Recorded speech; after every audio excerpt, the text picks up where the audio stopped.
That's it. We're live. Hey, everybody. Here's some music. Because why not?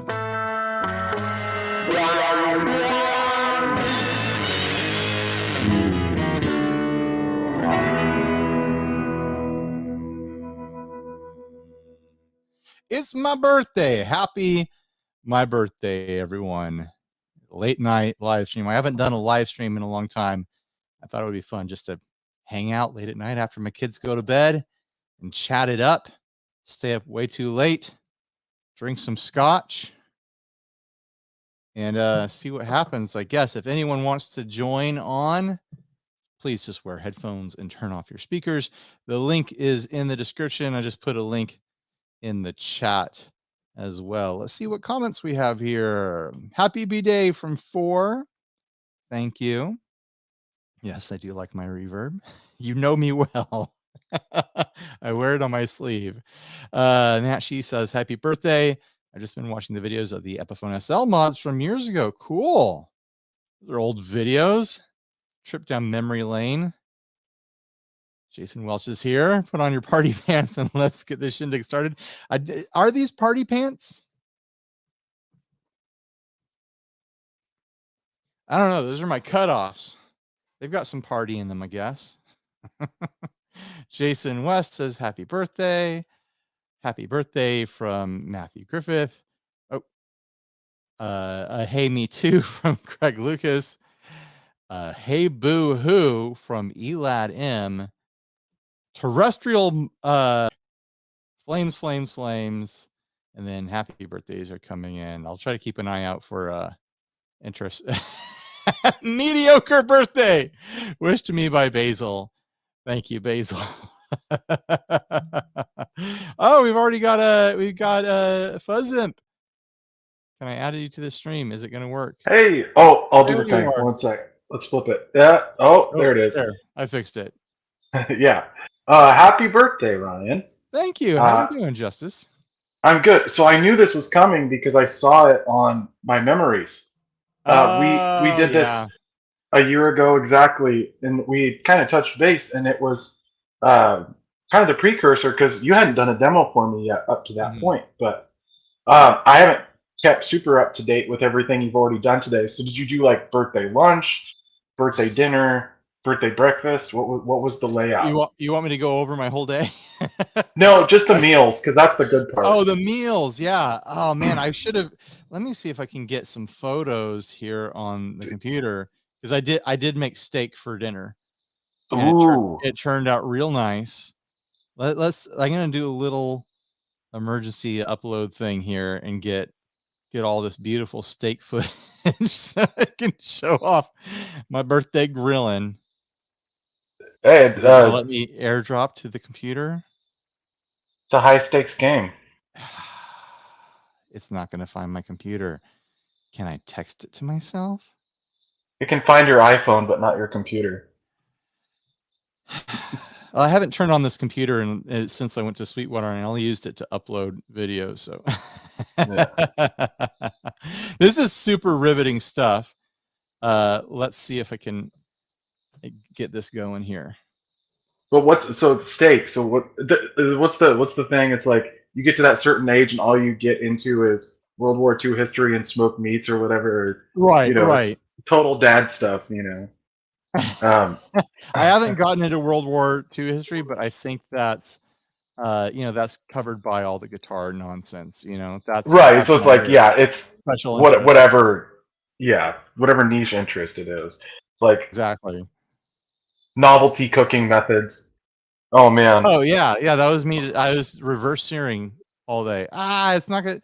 Why can't I sign in?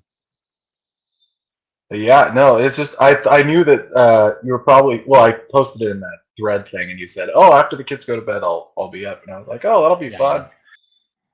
I was like, "I don't think you've done too many of these recently." No, I haven't.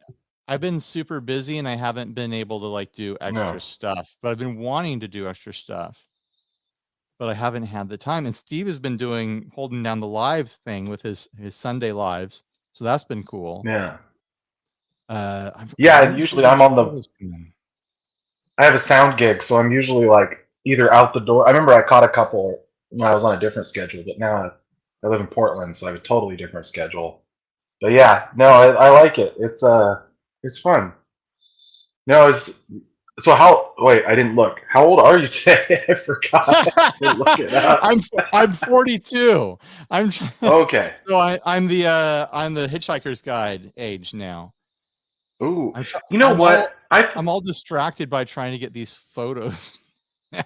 Oh, very professional streamer. You're not the Twitch streamers. We are not. You know, I should have done this before. Guitar player and PC streaming. That's what we're doing. Oh okay. man, is it gonna work? Is it gonna work? Come on.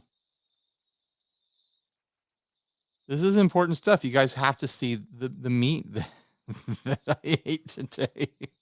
I went to. It's like, yeah, it's a nice cut, like a real nice cut, like. Well, it's fun because we have a business Costco here. I don't know if you know what business Costcos are. And I think there's like only 2 in the country. It's just not sending through. I don't know what's going on here. So screw it. So anyways, I bought a 10-pound long chunk of New York's. It was an uncut New York. And so it was 10 pounds, $6 a pound, $60. And I had my family over and I sliced it into 2-inch thick steaks and I did the reverse sear on the grill. I let it slow cook for like 40 minutes and then gave it that sear. No. Mark Buzzard asked A5 Wagyu. It was not Wagyu. It was $6 a pound. Costco, New York's. But you cook it the right way, and it was delicious. It was awesome. Had a great time. Everyone everyone cleaned their plate. Yeah, that's what birthdays and holidays. When my family was smaller, I have sisters that are married and stuff. It's like it used to be you could go out wherever you wanted for your birthday, but now with all the in-laws and everybody, now it's like, okay, you're talking about sit down for, 8 adults and kids. It's like it's kind of you're better off spending that on getting a hold of some good, good meat, having a big get together.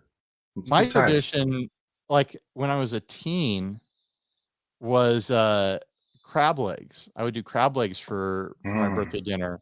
And that was back when you could afford to do that, like afford to feed the family crab legs.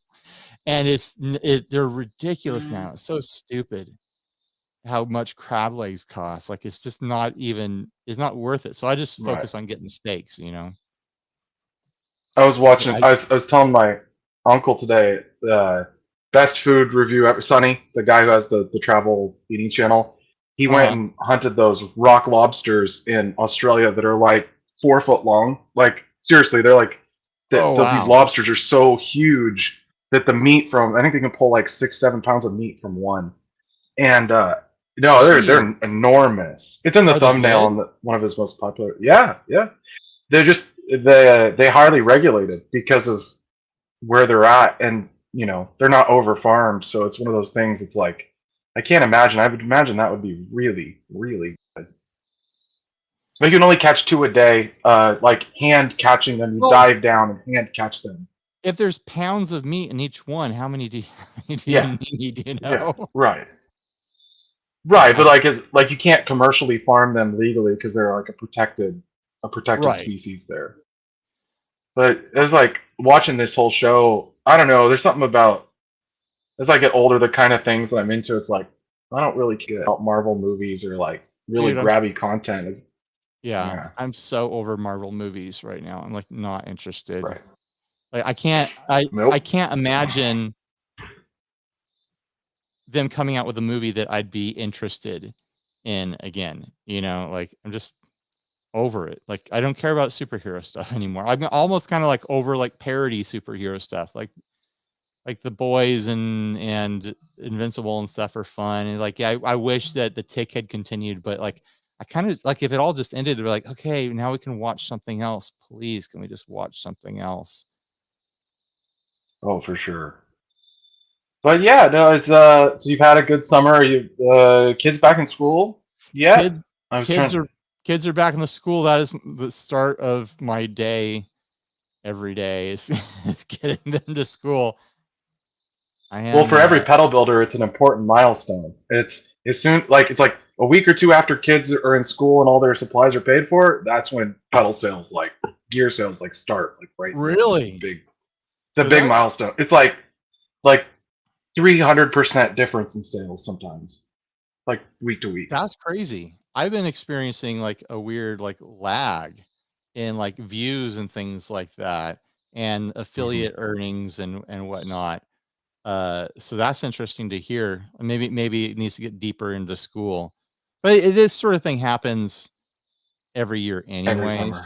Yeah, every summer, like there's that lag. And honestly, the lag seemed like it took longer to set in this year. Like I felt like I still had good momentum up through like June and July. Yeah, it's we were talking in the thread today about some interesting stuff, but the whole economics of gear yeah, that's true. is pretty fun. I didn't want to it's your birthday, we'll talk about fun stuff. But so like so for yours, so like, normal people that don't work in industry at all, like birthday might be an excuse, like, oh, for your birthday, say you're a married couple, it's like, oh, you can go buy your piece of gear for your birthday or whatever. We'll like make about that. Is there still anything left? It's like, oh, for my birthday, I'm going to celebrate by getting a piece of gear or something. No, like my relationship with gear is so weird now. When gear shows up, it's like, oh, that's not a cool new pedal, or that's not a cool new guitar or amp or whatever. Like I'm stoked about them. I am, but my first instinct is, oh, that's the another folder being dropped in my inbox, and there's no more work for me to do. Oh man, no, I get it too. Me and pedals, it's a super weird thing. It's like I forget that I'm still giving people that experience of, like, I forget what it's like sometimes back in the day, back when you're just working a normal job, and like earning those pieces of gear was like a huge deal. It was right. Oh, like I worked this overtime, I'm going to get this amp or this pedal. It was like, you get it, and it's like Christmas, as an adult or a late teenager or something, and you're so excited. And you can lose some of that when it's like all just showing up. I've always been super frugal too. Like even when I was making really good adult money before having the show and doing demos and stuff, it was like, man, I'm going to hold out for another, $300 Mexican Strat when it shows up on Craigslist instead of, and then I'm going to do dumb things to fix it up or whatever. Like I would, buy pedals to flip pedals so I could afford some pedal that was $150, and I'd wring my hands over it. Like, I don't know if I want to spend $150 on this. And now I'm like kind of unfortunately jaded because like, companies have sent me, $2,000 guitars and things like that. And like the gear comes, it's my job. It just comes, it shows up, and I get paid to cover it. Like it's, I don't have the same gear mentality that I did before doing all this stuff. Like, you rewind it 10 years. And if you were like, hey, what gear do you want for your birthday? I'd probably have a list of 10 pedals that I was looking at, Right. Exactly. I figured the answer was something like that. I'm the same way. And now I'm almost have the opposite. It's like, it's like, even like the examples, like my computer, right? Like once I figured out what I needed in a computer, I would just get just enough to handle every program that I ran. Right. It's kind of like that with my home gear that I'm using just to test equipment. It's like I don't need the same stuff I needed when I was trying to play in certain bands, or because like your needs totally change over time. But totally. It's like I don't need 20 guitars. Like I would just sell them all, and I did. Nobody needs 20 guitars. As I sit in a garage that has 20 guitars in it, But I'm saying, like, it's a little different with your situation because they're coming in. But like, and I found I used to try to manage that many. So I like put new strings on them, and you'll put new strings on the whole collection, and then you'll play one, and then by the next time you play it, you might the strings are rusted out. Like it might be 6 months later down the road The you coated know, strings is where it's at, because I have a bunch of guitars that oh I yeah, haven't yeah, laying around that I probably haven't played in 2 years, and it's like, good thing I put coated strings on those, you know, because now I'm all set. yeah. I unbuttoned my shirt, and then people said to button it back up, so I buttoned to the top, and we'll see where we end up by the end of the night here. I've never had this button buttoned on this shirt. Also, Oh, we got a man. super chat from Jason Welch. Thank you, Jason Welch. He remembers Tortilla Man. When will Tortilla Man show up and hand out the birthday spankings? Tortilla Man hasn't been on the show, I want to say, in like 6-7 years or something like that. And I don't currently have any tortillas, so he's not going to make an appearance. But I am I should do something with Tortilla Man soon, and it'll confuse so many people. Like 3 people remember Tortilla Man, and everyone else will have no idea what the heck is going on. But thank you for the super chat, Jason. There's some other point I wanted to make about being jaded. Oh, like I had a recent conversation, an email exchange with Sweetwater over some pedals that I might be able to cover, and it didn't happen. It didn't happen fast enough, so it's not going to happen. But I found myself in an interesting situation where it's like, okay, I can pick pedals from this manufacturer, like any pedals I want, and request it, and it might happen. There's a good chance it might happen. And instead of picking stuff that is like, oh man, I could totally use it, that's what I want, that's the thing that I've been like wondering what that's like for me, I was like picking pedals that was like, I think this will do well on the channel. You know? Like, Yeah. I think this will make a good video. I mean, yeah. No, that I would be dying. No, yeah, I can imagine. You know, even when I am talking about working with influencers or whatever, I'm talking to people.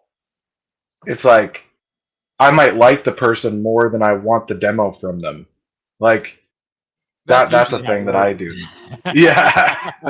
like I'm not and I've been trying to go into it with the mindset of having low expectations, because I know when you did mine, I was at a point where I was like, man, I could really use the boost, and it did well. It was actually one of my favorite demos ever of any of my products. But it's one of those things where you have to go into it as the brand, or even as the influencer, like, I think this video will do well. Like I did, I did my part, right? And so it's like anything beyond that, and even just the market itself. Talking to somebody today, trying to time something, like this product could be the perfect pedal, like 3 years ago or 3 years in the future, but it's got to launch and be talked about today, and you just don't know. That's the thing. There's no way to predict it. Like there's videos where I'm just like, this is gonna be it. This is gonna be a hit. Oh man, I wonder if it'll go viral. And then it's like, gets 3,000 views. Hey, what the hell? I thought this had the magic sauce on it.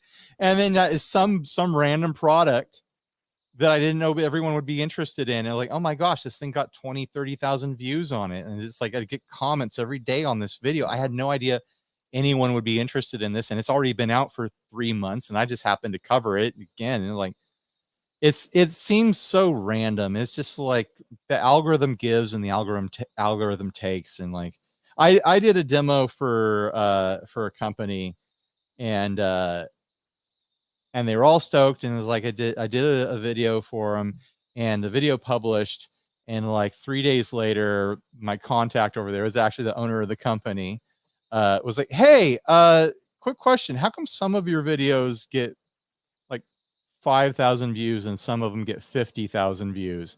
And I'm like, I know you're feeling disappointed because you probably thought that this might get 50,000 views, but like, I literally don't know.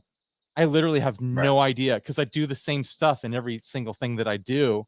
It's the same video pretty much every single time. Like, oh, here's the thing, and turn the knobs, check it out. Let's look at the stuff. Like, I'm not doing anything different. I think it's interest in the products. Like, if there's interest in the product, then people are going to view it. And I don't have control over that. Right. I try to have control over it, but I don't.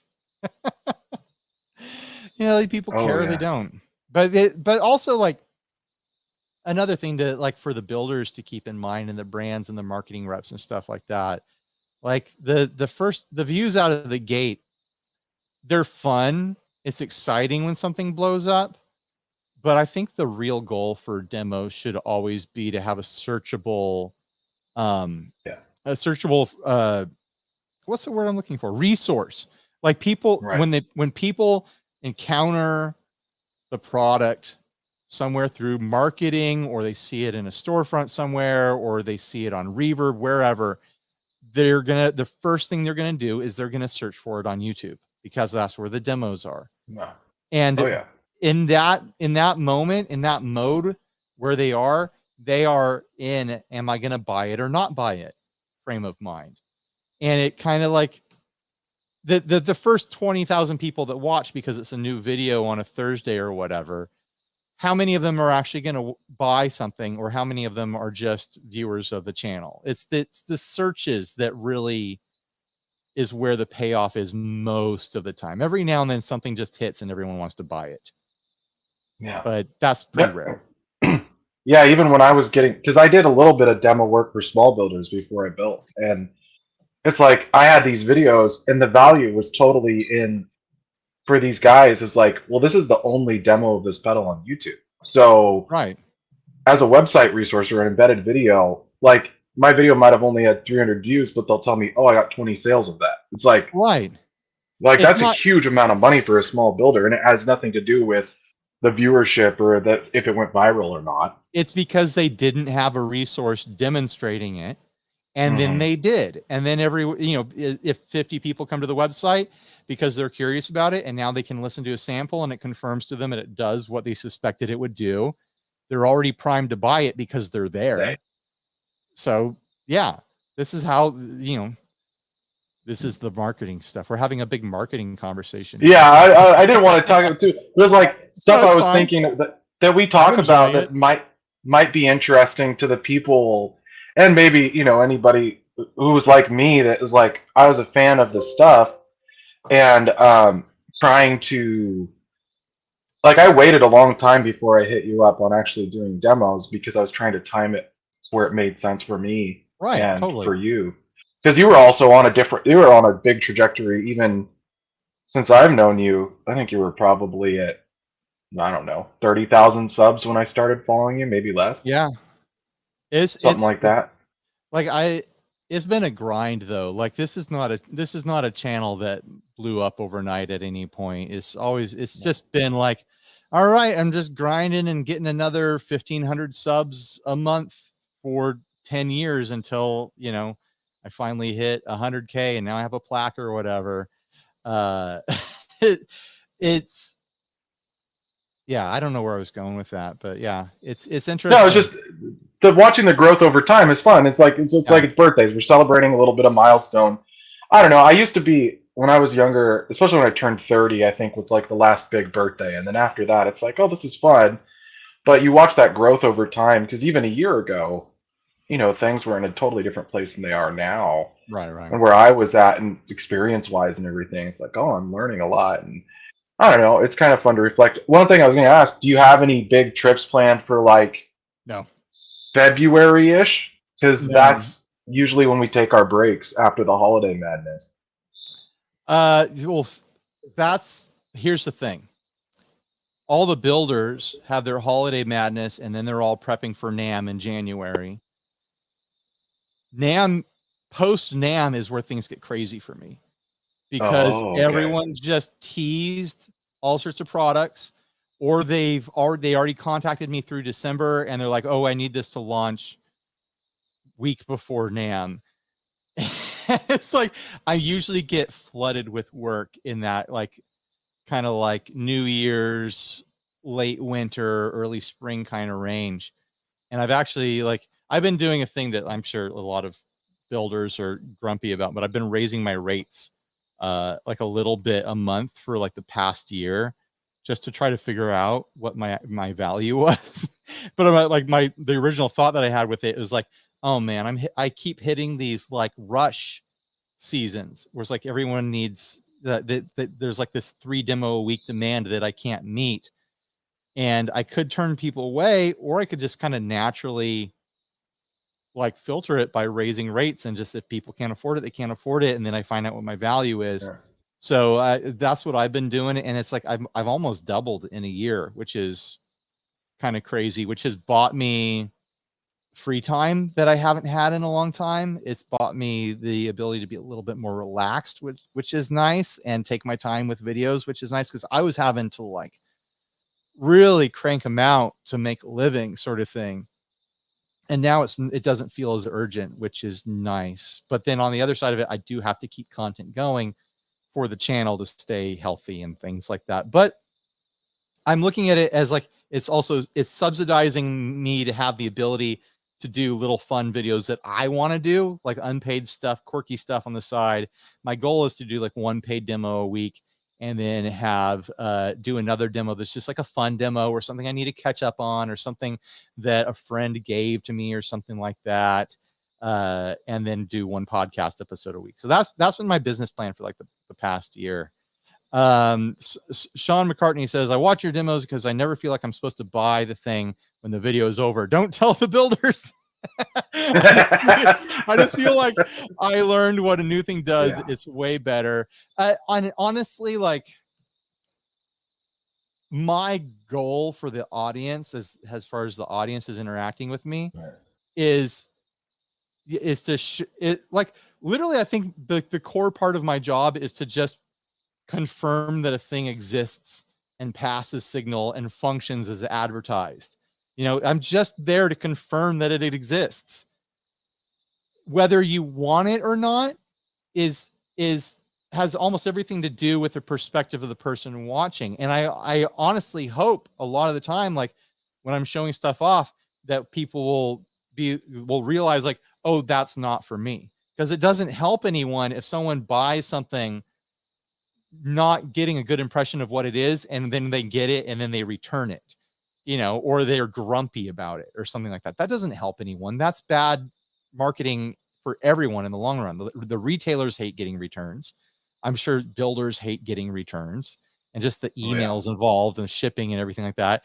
And then, you know, like the audience doesn't want to be bummed out when they get something because it's not what they thought it was going to be. So that's kind of my mentality. It's like, it's great when I can make a video and it moves product. That's fantastic. It means, because in my mind, it means that people want that product, and I showed the details that confirmed that they wanted it. But if people don't buy it because they watched the video, that's kind of a success too, because I've shown what it is, hopefully, and given people the correct impression so that they can make an informed purchasing decision. Like that's honestly my goal all the time. No, it's good. I don't know. No, I think you've nailed it. And it's like, if someone doesn't get the vision, because I know that brands probably come to you that they're just like, oh, this guy does demos. Like, right, we want demos because we want this. And, you know, marketing for gear is not super linear. Like there is you can make some assumptions, but it's like we've said already, you know, those things, nothing's guaranteed. So you just kind of, right, you know, do your best to be professional. But I was thinking too today about our industry, because we were talking about some things in that thread, and it's like, because it's so artist facing, it comes with a totally different, I think, kind of community and culture, because of just like the nature of, you know, music being such a creative expression. So it's like, I think that's why you see, we were talking kind of about drama in the community and how there really isn't that much. And it's like, yeah, because, you know, people wouldn't, you know, people that cause problems don't last very long. Right. Like, and like on the builder side, from what I've seen, like it is an incestuous group. Like there's all sorts of people working with each other behind the scenes that people wouldn't expect. People who are ghost designing for each other, who are printing cases for each other, who are sourcing parts, knobs, right, resistors, everything, like pots, everything like that. They trade product when they need it and stuff. Like I've seen the conversations that the builders have with each other, and they're all working together. All very friendly, and they benefit from that. And same thing with the content creators. Most of us, a huge group of us, all chat with each other. We all like share links and get in chats with each other and screen grabs of comments, and like we chat with each other about what brands are not great to work with at any given point, things like that. And we all benefit from those relationships. and benefit from sharing knowledge and information about how to make this stuff work better. And like, if we're having trouble getting clicks, we try to like troubleshoot with each other and things like that. And there's a lot of benefit in that. And I think a lot of people out there probably imagine that we are all super competitive with each other and that we hate each other and things like that. And except for like a few exceptions, like this is an amazing community. It's an amazing it's an amazing culture to be part of. Like I've never worked in an industry like this where people really do network and benefit from that networking, and not just in a selfish way, but like in a giving way. Like it's pretty beautiful. Yeah, it's like working in a kitchen, like Yeah. in a big kitchen, like the service industry workers, most of them do not make a lot of money, but they seem to kind of, the ones that it's a good functioning kitchen, they'll bond together, and like it's kind of that meshing of personalities where it's like, okay, you've got this thing going, you've got this thing going, but we're all working together. And it's like there's a lot less pressure is taken off, knowing that, it's not like one person is making astronomical amounts of money more than the other.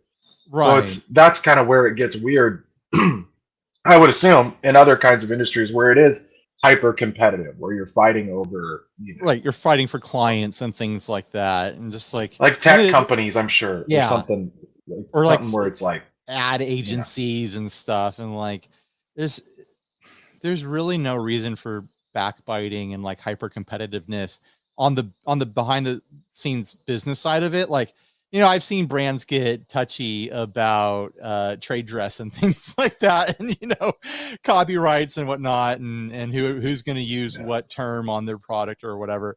But that's all just normal business stuff. Like there's not a whole lot that I've seen anyways of just like, I can't stand builder so and so because blah blah blah. Like people just like, oh, we all just do the same business, and like it's all kind of the same stuff, like I had Steve and I had an interesting conversation with these DJs that were at Sweetwater's Gear Fest, not this past one but the previous year. And they're DJ YouTubers. They demo DJ equipment and stuff. And we're talking about, working with brands and all the comments that we get, like all the nitty gritty of the business. We're like, it's the same stuff. Everyone has a music based YouTube channel. We're just all dealing with the same stuff, like it doesn't matter if it's DJ or guitar or drums or keyboards, or probably like camera reviewers and people who do like influencing like beauty products and stuff. We're all having the same dumb experience, Right. Well, and even the platforms, like having to embrace TikTok a little bit, because there was a time where none of us that had been, most of us that had been kind of in the YouTube, Instagram thing, we didn't really see it as an opportunity. I didn't. As a builder, it's still hard for me at times to be like, am I being the old guy that's out of touch because I don't embrace this app? And then I started to kind of find my groove with it, and it's like, well, the culture changes. Like I can't want to go back to the old days of forums that are like text only, right? Right. Harmony Central's gone, so right.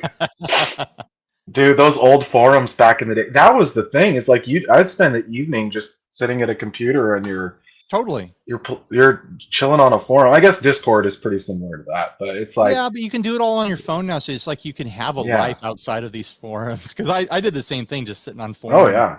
Like for hours and hours and just like chatting with people, which is so nerdy and silly. Like it's over a guitar hobby. We're supposed to be playing guitar. Why are we chatting on forums? Because it's an obsession with the object that is this instrument. It's not just about playing it. We're not rock stars. We're hobbyists. The vast majority of us. Well, and it's like you were saying something like, even I was trying to learn something about how Fuzz Factory works. And I was able to pull up an old forum post from Mr. Zvex himself explaining one aspect of it. It was crazy. Oh, there's Jeff. Hey, what's up, buddy? Yeah. So Jeff Wang's Amps is in the comment section. I've got a video I'm going to publish tomorrow morning, and it's another of the Steel String Singer videos, because that was the one I did last Friday, I think, and now It's the only video I filmed and edited this week, and I'm publishing it tomorrow. I'm gonna just hit it with all sorts of classic dirt pedals. So I hit it with a tube screamer, obviously, got to do that. Hit it with a Klon. I hit it with a Rat. I hit it with a 250. I hit it with an HM2. I hit it with a Muff. I was having fun with it, and I learned some interesting stuff. It's a really wild tone shaping clean platform. Like, I'm really kind of compelled by this amp right now. I wish I could pick it up and show it right now, but it's heavy. I was gonna ask, like, I know a little bit about them, and it seemed as almost like it's like a twin but better kind of a thing, right? Isn't that kind of part of it? It's like a Fendery thing, but it's got some heritage that's kind of different in the front end because it's actually capable of gain as well. Right. And I was like, what was your impression of it? It's kind of its own thing, isn't it? It's kind of like, it's like if Fender had designed the Vox circuit. Like, that's how I've been thinking about it lately. Like, it has that kind of high mid chime to it, depending on how you have it dialed in and filtered and stuff like that.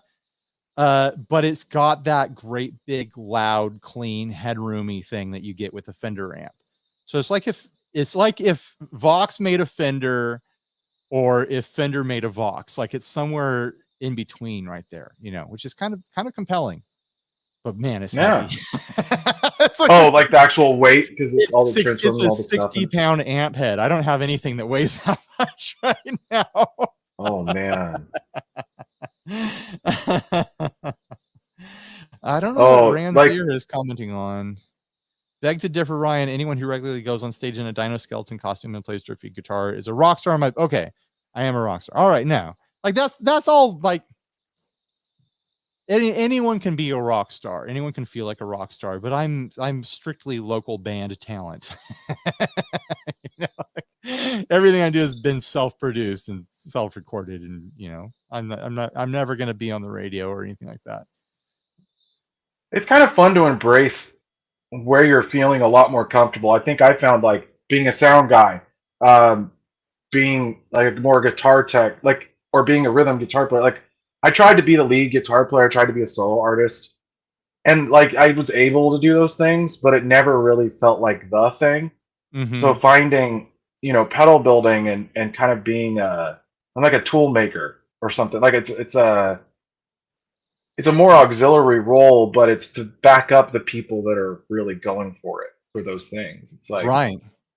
I'm really to put, my rock star aspirations. Like, yeah, I like playing live, I like doing those things, but most of the time, like like, you think about pedal building as a career choice, or pedal designing, or being in the pedal business, and I'm sure at a certain point it just boils down to the job part of it. People might think of it like, oh man, you make a distortion pedal and it's this cool sounding distortion pedal, and then some guy on a stage plays it and you're so stoked that it was on a national stage or whatever. But the real job is somewhere around soldering or designing something and being bent over a breadboard, or just managing emails all day and stuff like that. Which part of the actual business of it do you think agrees with you? Like, what's the part that kind of resonates with you? Yeah, I like the marketing part. I think that's probably why I talk about marketing so much, because it's the difference between it being a hobby and a living, is the ability to market. But yeah, I really resonate with I like the experimental side of it. So it's like an assembly part, because I think I can tap into that, what do they call it? Like the Zen mode, the flow state. I can get into flow state with assembly easier than just about anything else that I've ever done, because I did some.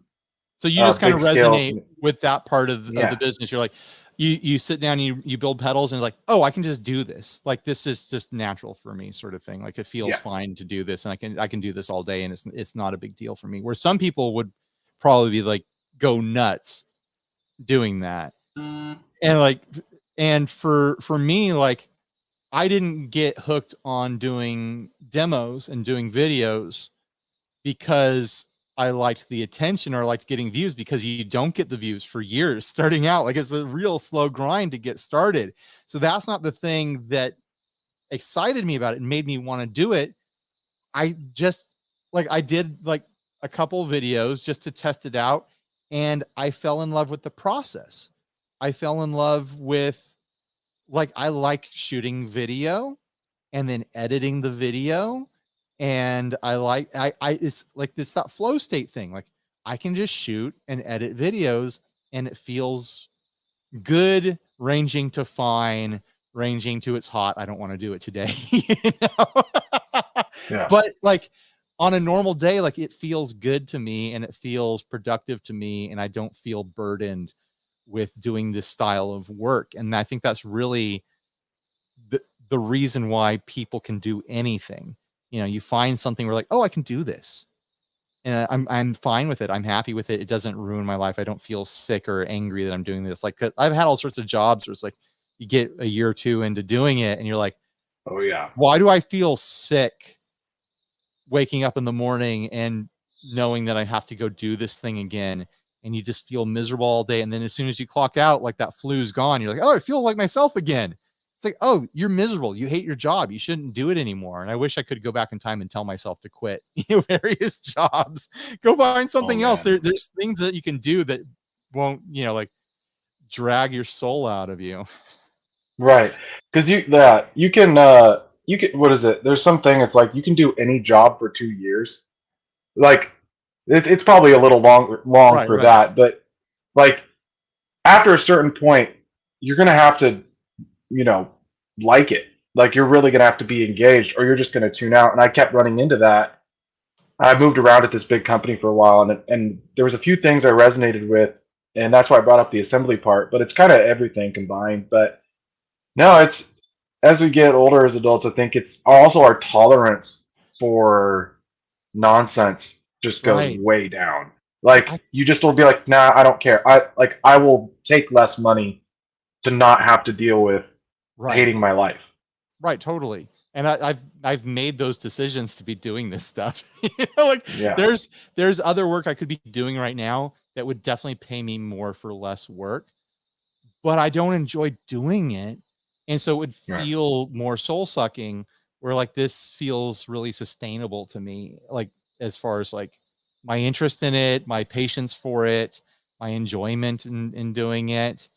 You know, the community aspect has been really exciting and refreshing. Joe from Pedal Playhouse is in the comments. You can click the link and join Joe if you want. If you're set up to jump on the video, you're more than welcome. But she just came back from doing Gear Street at Hennings, and in a video she was chatting and talking about, like, you know, how valuable the community aspect of it was to her, like getting to do that. And that's something that like I really experienced super deeply, not as early as I would have liked to, doing this stuff. I think I was kind of just on my own for like the first 3 years or something like that. And then I got kind of pulled into that scene, and was just so refreshing to have community finally with a bunch of other creators and be able to talk shop and be able to socialize and all that, you know. I guess it's you know, going back to what we talked about starting off, like the community is amazing. Like the social scene and the support that there is in the Guitar Gear industry is way more than I think most people would expect, which is kind of beautiful. Steve is here. Hey, dude. I'm lower than everybody. Oh, your audio is great. Yeah, you get your eyes up. Eyes are up here, Steve. Oh yeah. Where is my camera pointing? I have a question. I'm used to taking up the whole, like half of the screen. So here, we could try this. Oh, there we go. That's better. That looks worse. Well, now you can see all my crap. Now I just need to. That's better. It's your birthday. You can do what you want to. There. No, I like the vertical. Yeah. Man, I had a triple screen setup that was vertical for a little bit, so it was 27s, 3 in a row like this. And the split screen at first looked cool because, you know, back in the day, like high res gaming wasn't really a thing yet, so you do multi-screen. So I had 3 verticals, but 3 27s on a desk, even like this way with it's tall. Right. It was a really awkward viewing angle unless you were doing coding or something. I don't see how it would be. Yeah, that's like I'm a day trader setup or something. Right. Like that. Yeah. Just got to watch the stocks scroll down Oh my gosh. I don't know how people enjoy doing that. Like that looks like a miserable job to me. But some people just love that sort of shit. I've done some. Thrill, I've done some before. It's yeah. I do some. It's like a game. Yeah, yeah. But it's a game with no graphics. It's all just this lines of red and green numbers. Yeah, it's just like what was that game back in the day?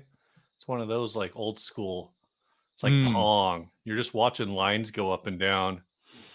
It's like an old school role playing game. There's like no graphics. I was gonna say the text-based RPGs. Oh man. Do you guys want to see if I can break my computer right now? Yeah, break your computer right now. Let's Immediately the answer is can I? Is like if it's something negative, yes.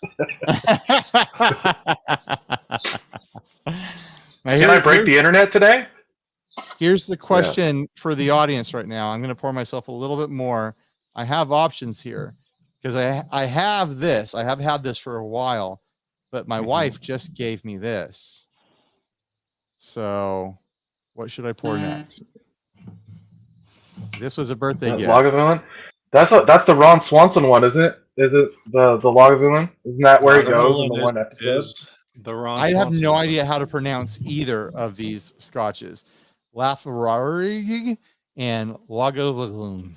I have no idea how to pronounce it. I was guessing. I could barely see the spelling, so I was like, "Oh, I think that's how you say it." Right. No, you got both. Oh man, Lagavulin, right?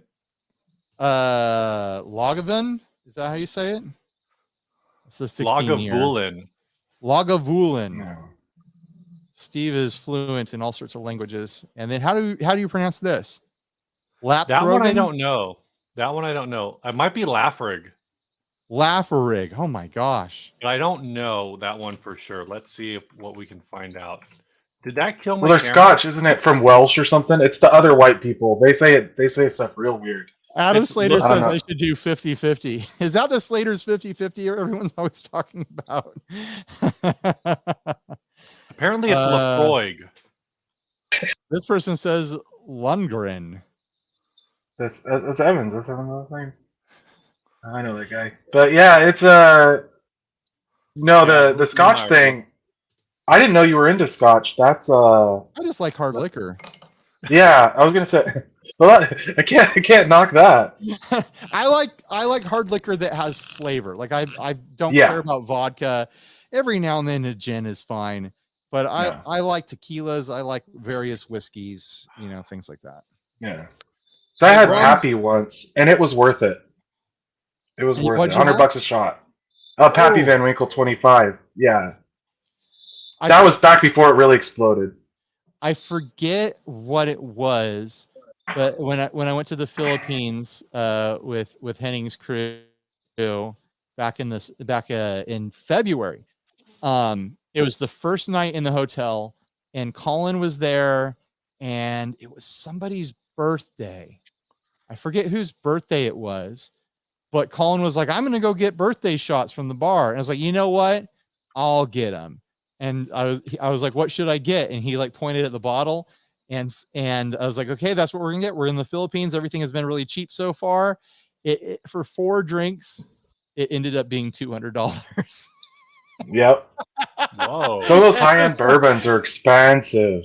Yeah, but that was the most I spent the entire trip, because everything else was Philippines prices, where it's like, oh, you want to eat a meal? Here's $2. You know, like you want to buy a beer? It's 60 cents. And I blew $200 the first night on 4 drinks. But it was for someone's birthday, and like, I don't regret it. It was a fun experience. I'll say that.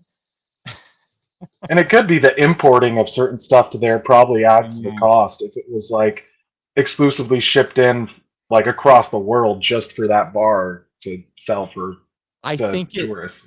I don't think it's anything like that. I think it was just like, because the hotel had a casino attached. I think it was like a high rollers thing. Like, we'll have this for the high rollers when they come through. The hotel itself was like dirt cheap. I couldn't believe how cheap it was. It's like, if Americans find out, they're just going to move here and live in this hotel. I've been thinking about it. It was like $40 a night or something like that. I've been thinking, okay, I'm going to hit a certain money goal, and have it in cash, and then I'm just gonna retire, let all my pedals get to where they're selling for like way more than they were new, and then I'll make a comeback after like 5 years in retirement and somewhere where it's really cheap to live. You're gonna Bill Finnegan it up, but instead you're actually gonna make pedals. Your stuff goes up in value. Yeah. Like no one can plan on that sort of thing happening, though. No, but that would be the dream. Is like I'll be eating fish tacos in Mexico on the beach, and then wait till my stonks are up, and then just stonks. Yeah, Joan has joined, or an icon representing her. Yes, I am setting up the cam to where. There we go. Ah, there you are. Hello. Hey, Joan. How you guys doing tonight? Yeah, I'm doing all right. Happy birthday, good. Ryan.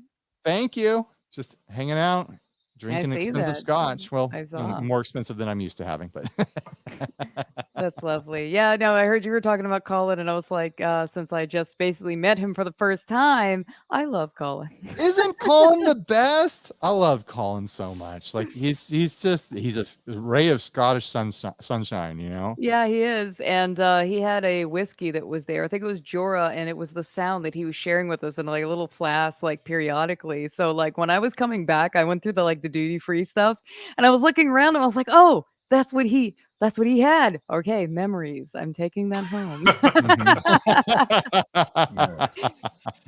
Oh man, I love seeing all those guys. I'm so stoked that you and Emily got to go meet a bunch of those people. Like, yeah, no, they were awesome. They were incredible. Everyone's really positive, supportive, and it was just all around fun. The part that I love the most about it is that we're all musicians and creative people. So if someone was to start singing half of lyrics to a song, someone else would finish it, and then a bunch of us would start to break down in song as if it's like a Broadway musical. And this was every day. I loved it. And then Perfecto just starts shredding over it. Yes. And he's a block away.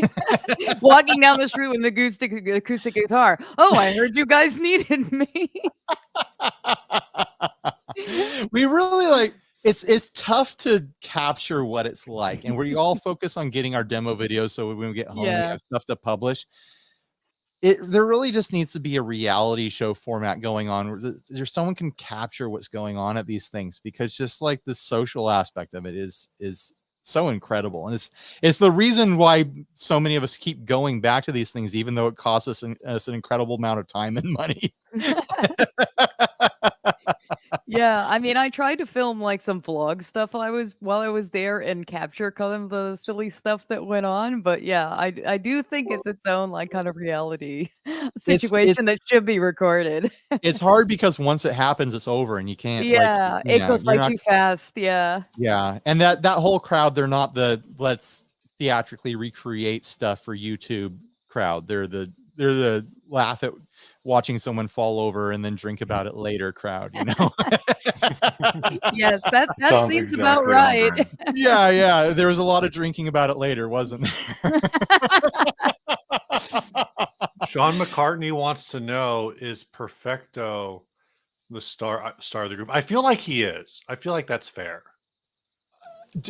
Perfecto is a legitimate rock star in the Philippines. Yeah, he has numbers that no one else can believe. And when he does social media stuff, he has Instagram and TikTok and Facebook Reels figured out. He's like, oh, I'm gonna drop this, it's gonna get 600,000 views. And we're like, what the hell? How? We have no idea how you're doing that. How are you doing that, Perfecto? What is your magic? Tell me your secret. I think it's just because he's Perfecto. Yes, he's perfect. Made lots of perfect jokes. Right, but he's also such a chill, just beautiful soul. Oh, he's a beautiful human. Yeah, that's what I said. Even just conversations with him, he's just a wonderful person, just beyond the fact that he is just like a shred god. Yeah. I mean, I told the you hear him playing, it makes you sick to your stomach. It's ridiculous. It's easy for me. It's easy for people to recognize me at NAMM when I'm with Ryan, or in context where I'm with Ryan. But I went to the pedal. What do they call it? The Pedal Synth Expo in LA, and Perfecto was there making content. And I just walk up, and he turns to me, and he's like, "Hey, man, what's up?" And I'm like, Oh, Perfecto remembers me. Yeah. Cool. You're not just the other guy that's not Ryan. You need a name tag, not Ryan. Right. You know? I did that one year for Yeah. NAM. I think my title was oh no, I did a NAM one that was Steve Rao and it just said the other guy. So I claimed the other guy for myself kind of first. And also I've succeeded. My computer over here is crashing. So oh good, you did it. there it went. DaVinci Resolve quit unexpectedly. It has no resolve. No, it doesn't. I just started dabbling into DaVinci Resolve. So I've had this week to kind of go from Adobe to Premiere and then do the learning curve again. So I'm just frustrated, trying not to rage quit several times this week. I've been on Final Cut forever. Yeah. And every now and then, like, because any software that you use long enough, you find all the issues and they just start to piss you off. And I found all these issues, and it's like one of those things where like I can work faster than the software, so I'm constantly butting up against things. Yeah. And like I need to learn Premiere, I need to learn Resolve, I need to get out of here. But then it's like I just shot a thing. I know that I can edit it in 3 hours, and I'm not going to have to learn anything. So I just keep doing the same thing. Like I don't have time to learn a new thing, and I know it's a completely different layout. So like. Yeah, that's kind of the happen. situation. Some of it kind of does seem like Premiere to me, and like the other half of it is kind of new in an exciting way. But I think as far as like the animation goes, I'll keep it with Premiere because I'm familiar with it, and that's so labor intensive anyway. To switch right now would be stupid. But like for shorter videos in which like it's not really labor intensive, it's just me. Like, yeah, I think DaVinci Resolve, just using it for just that and having 2 separate programs, because the color grading is what I'm really looking forward to have better. Yeah. My solution to color grading has always just buy different lights and paint the wall. Well, I have this window and like broken shutters, so I cannot do anything with that.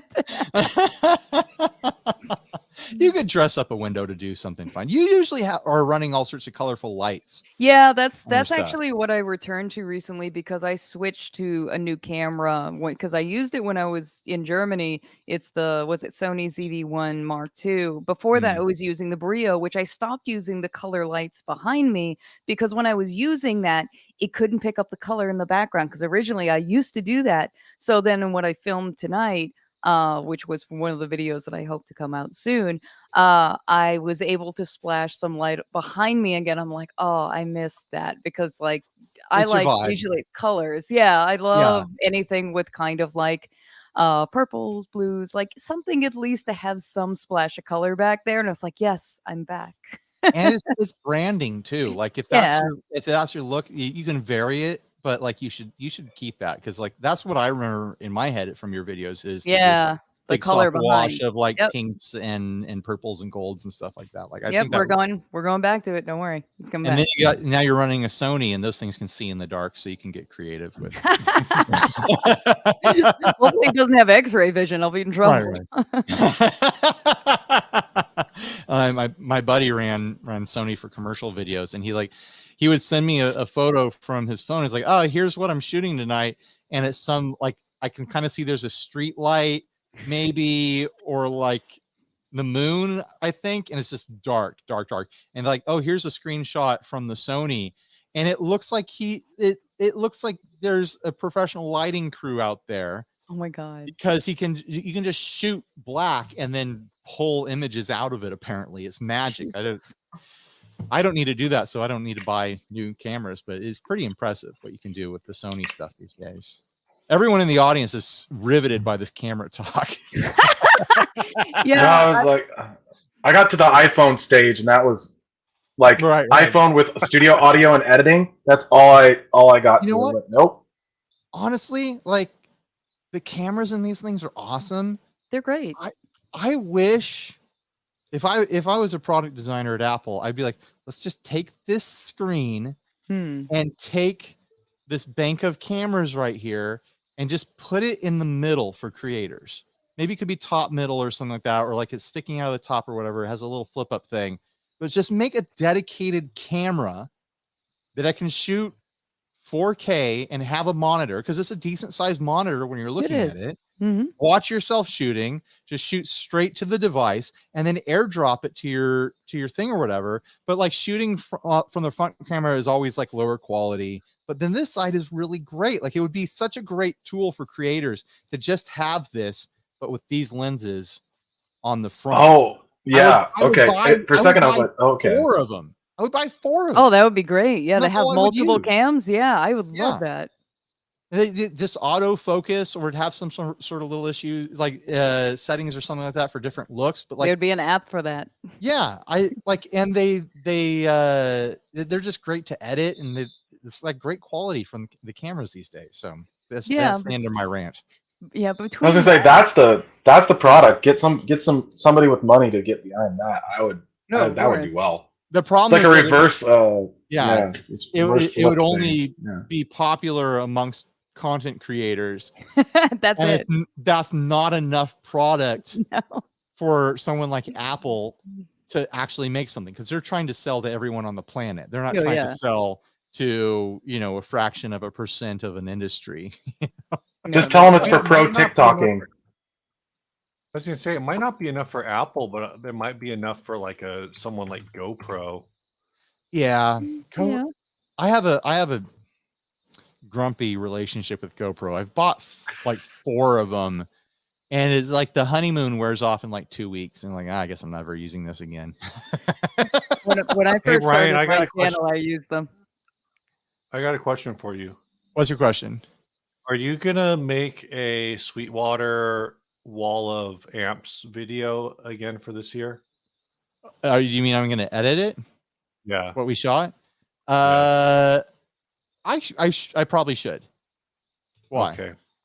Because I'm looking at like how long, I don't know how long this is, but it's like 22, hold on, like 14 minutes of video that I would leave in. But if you're going to do your own thing, then I'll trim it up eventually. Don't do 14 minutes of video on your thing with that. I'll trim it up. Don't worry about it. I'll get in the middle of it. Just in the middle, it's like all of these quick cut, like 2-3 minute videos, and then 14 minutes of the wall. I like that this live stream is us having like behind the scenes, like creator talk. Yeah. I had Ryan to myself for a little bit, so that's what I wanted to talk about. It was like, yeah, it's your birthday, but let's just catch up on some things that I like talking to you about. Give me this insider trader content material. It's inside baseball. So I like that phrase a lot. On Reddit, someone brought up the Jared Dines event, Musician Manor, and the person was like, "Oh, someone should have snuck into that to like spy on it or blah blah blah, like see what's going on." I was like, I already know what's going on. Like everyone's just sitting around talking about cameras and editing. Like that's what we do. Or they're sitting around bitching about the brands that they don't like working with sometimes. Like it's boring backroom insider business stuff that like the audience doesn't care about. The audience doesn't care what we think about cameras and editing and microphones and stuff. They want us to talk about being bought out by some brand or something like that. We're all shills. Yeah, the secret shill information. We're all sort of part of sort of conspiracy to convince everyone to buy a certain amp or something like that. Like no one cares. No one's trying to force anyone to do little known fact. Conspiracy. The reason that you saw so many of those Facebook ads for Black Star amps with Ryan in it is that Ryan is a partner in Black Star amps. He was one of the original partners. He's the star in Black Star. Is that what you're saying? Yeah. No, that's why I do 2 Princetons. I'm an original founder of Fender. A founder. I wish. If I had like founder of a popular guitar brand money, I wouldn't be sitting around making videos. I might do one every now and then because I enjoy doing it, but I'd probably be just retired, which is why I'm not ever going to be in that position, because I'm never going to work hard enough for it. The moment I make enough money to just coast to the end of my life, I'm just like, I'm out. I'm done. Yeah. Well, I'm going to throw this up real quick. There's only been one, I feel like. There's been a couple. but it's really rare. Like I've been doing demo videos like 7-8 years, something like that. Yeah. It's I can't fill up one hand of brands that I'm just not going to work with anymore. Like, I mean, I said on the podcast that's airing Monday, Bad Cat is one of them. I'm not going to work with them anymore. There was not Bad Cat amps. Not Bad Cat amps. I will work with Bad Cat amps if they want me to, but the instruments. Oh, good. I'm glad you cleared it up. I was like, oh no, I was really getting stoked on them. I actually know someone who works, or I haven't talked to them in a while. They worked for them last time I talked to them. There was another one that had this like controller pedal that like the product was fine, but they were being pushy after the edit and like asking for things that I don't do and stuff like that. I was like, I'm not going to work with you anymore. And then that company that sent me a cease and desist, I never technically worked with them. So like, of course, wild. I'm not going to work with them to begin with. I'm sure there's one or two I can't think of, but it's like it's so rare to run into a stinker. Most of the times, and like all the trolls out there that theorize about what we're doing behind the scenes. Yes, it's like, oh, they give them a script and they all have the same talking points and they all have to do this and this and that. It's like all my emails with brands and builders is like, hey, coming out with a new overdrive. We were thinking the launch date is here, but we'll keep you updated. Are you interested? And they don't tell you anything about it. They don't send you pictures. They don't tell you what to say. It's just like, we're going to have a new thing in. And it's like, yeah, I'll check it out. You know? And sometimes there's not even a manual. But then 3 weeks later, like 3 weeks later, there's a follow-up email. But the follow-up email, it says, hey, we got a new finance guy. Can you send your invoice to this other email? They don't even ask if the video's done. Right. Oh, that one's fun. It's like they're just like, oh, let's do business. Right. Can you fill out a 1099? Yeah. Okay. Here's my W-9. I guess. Boring, fun stuff. You know. Yeah, I did the one. I paid an invoice to Ryan. I know what it looks like. But I think most brands that want to work with you, or any like creator that has a busy schedule, I think the most important question should be, you should open with, what is your current backlog and schedule? Not like, when do you expect to have this done? Oh, yes, they kind of will do that too. It's like, you need to have a ballpark of what the person's schedule is, and be keeping track of it as it gets closer, because that person could have a million things happen in whatever it is, 3-4 weeks, or a month, or even 2 months out. Like, those things have to be diligently. It's funny to me that brands would be so casual about it, but I guess that's kind of, as you go up the scale, it's somebody they're sending out 100 emails to different people that are totally all like, who are we getting on this? Okay, these ones responded. This is who we'll work with. Filter it down. But it's like, no, I paid a real close attention to the schedule and what to expect and stuff. Well, some builders are like that. Some are like, it almost feels like, do you even want me to do this? Because you seem so uninterested, you know? Yeah. Like, just get a creator to make a video, and who cares? And like, I don't care when you put it out. Like, generally, like, if people give me a launch date, I'm going to do everything I can to hit that launch date, which gets the other builders in trouble who have just been like, oh, whenever, because they just end up at the bottom of the pile every time. And sometimes it takes like months to get to them. And I feel terrible by the time it happens. Like, everyone else spoke for a date. I don't know what to tell you. Like, got backed up. And that's why another reason why I was raising rates the past year is because I would get booked out like 3 and 4 months, and it was driving me nuts. Like, I'd just have these piles of boxes and I'd have all this anxiety and be like, this brand is going to hate me now because I've been sitting on this on 3 months. And it never actually happens that way. I'm sure there's brands that and builders that get fed up and get angry at all sorts of creators, but I haven't heard about it. Like, they aren't telling me. They're I haven't heard any of that at all. Yeah, and I have similar thoughts with things that because what I do takes months. So it's like, when I write an email or talk to someone, I'm like, look, straight out the gate, I'm just gonna tell you, like, what I do takes months. It's not gonna be right away. And if there's someone in front of you, like, just think that you're going to wait a bit, but I will get to it. I do knock things off the list. Don't worry, but please be patient. Yeah. Yeah. It's a wild business. And it's like, It is. It's not what people think it is. It's way more boring than that. And it's way less sexy than what people think it is. And a lot of people, because this is a hobby industry. Yeah. We don't always think about ourselves that way. We think ourselves as Hobbyist. a performance industry. No, the gear side of it is a hobby industry. Yeah. People get really, really worked up about their hobby. People get like they cook up all these theories and conspiracy theories, and the same thing is going on in hobby communities all over the internet. Yeah, I always draw a comparison, like the amount of time and energy that we're spending obsessing over some pedal or guitar that came out and like, oh, Gibson didn't do this right or whatever. The same thing is happening 1,000 times more intense over on some like model train forum. Yeah, like or people are cameras or lenses. Yep. So worked up over some industry thing that like the people actually making the thing like have never spent that much time thinking about it.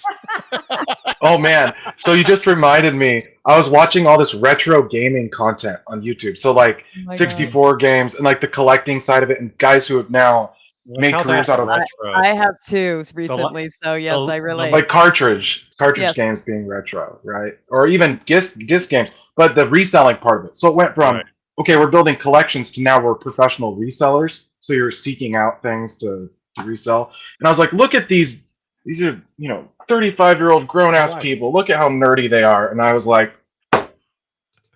that is the gear community. Like, we obsess over the things of our youth that, like, the things we always wanted to chase after as young kids or teenagers, or it's like, we're living out. Yeah. The fact that there's more than, let's say, even 20 models of Tube Screamer is insane. It's completely bonkers that we keep remaking the same things over and over and over again, and that there's a market for it because we're obsessed. We're sick in the head. Yeah. Like, why do we keep doing this the same stuff over and over and over again? Like when trolls on the internet like, oh, all these creators had the same talking points for the same product. There's only 3 things to say about it. It's a one knob pedal. What else can I say about it? It's a Strat. It's a Strat. I don't know what to tell you. Like, oh, they all said it had 3 single. Yeah, it's a Strat. Like, it has the same features. We just listed the features. Like, of course, there's you got to look down your list and hit all those zing words. Right. They all, these conspiracy theorists out there think we have talking points and scripts, and like we'll get in trouble if we say the wrong thing, and like it's so casual. It's like it's too casual is the problem, because like you were saying, like we usually don't get manuals. No. We don't get told what the product even is. We have to figure it out. My favorite one is I knew Ryan worked like that. Like, he's not going to read a manual even if it's in the box. So I scribbled all my instructions on the things on the box. So he even would know what it did. It was not far off. Me in a hurry with a Sharpie. It looks about like a toddler can write. Like most of my unboxing videos, I can just roll straight through and like, oh yeah, I figured it out. And if I didn't figure it out, then we'll figure it out in the comments or whatever.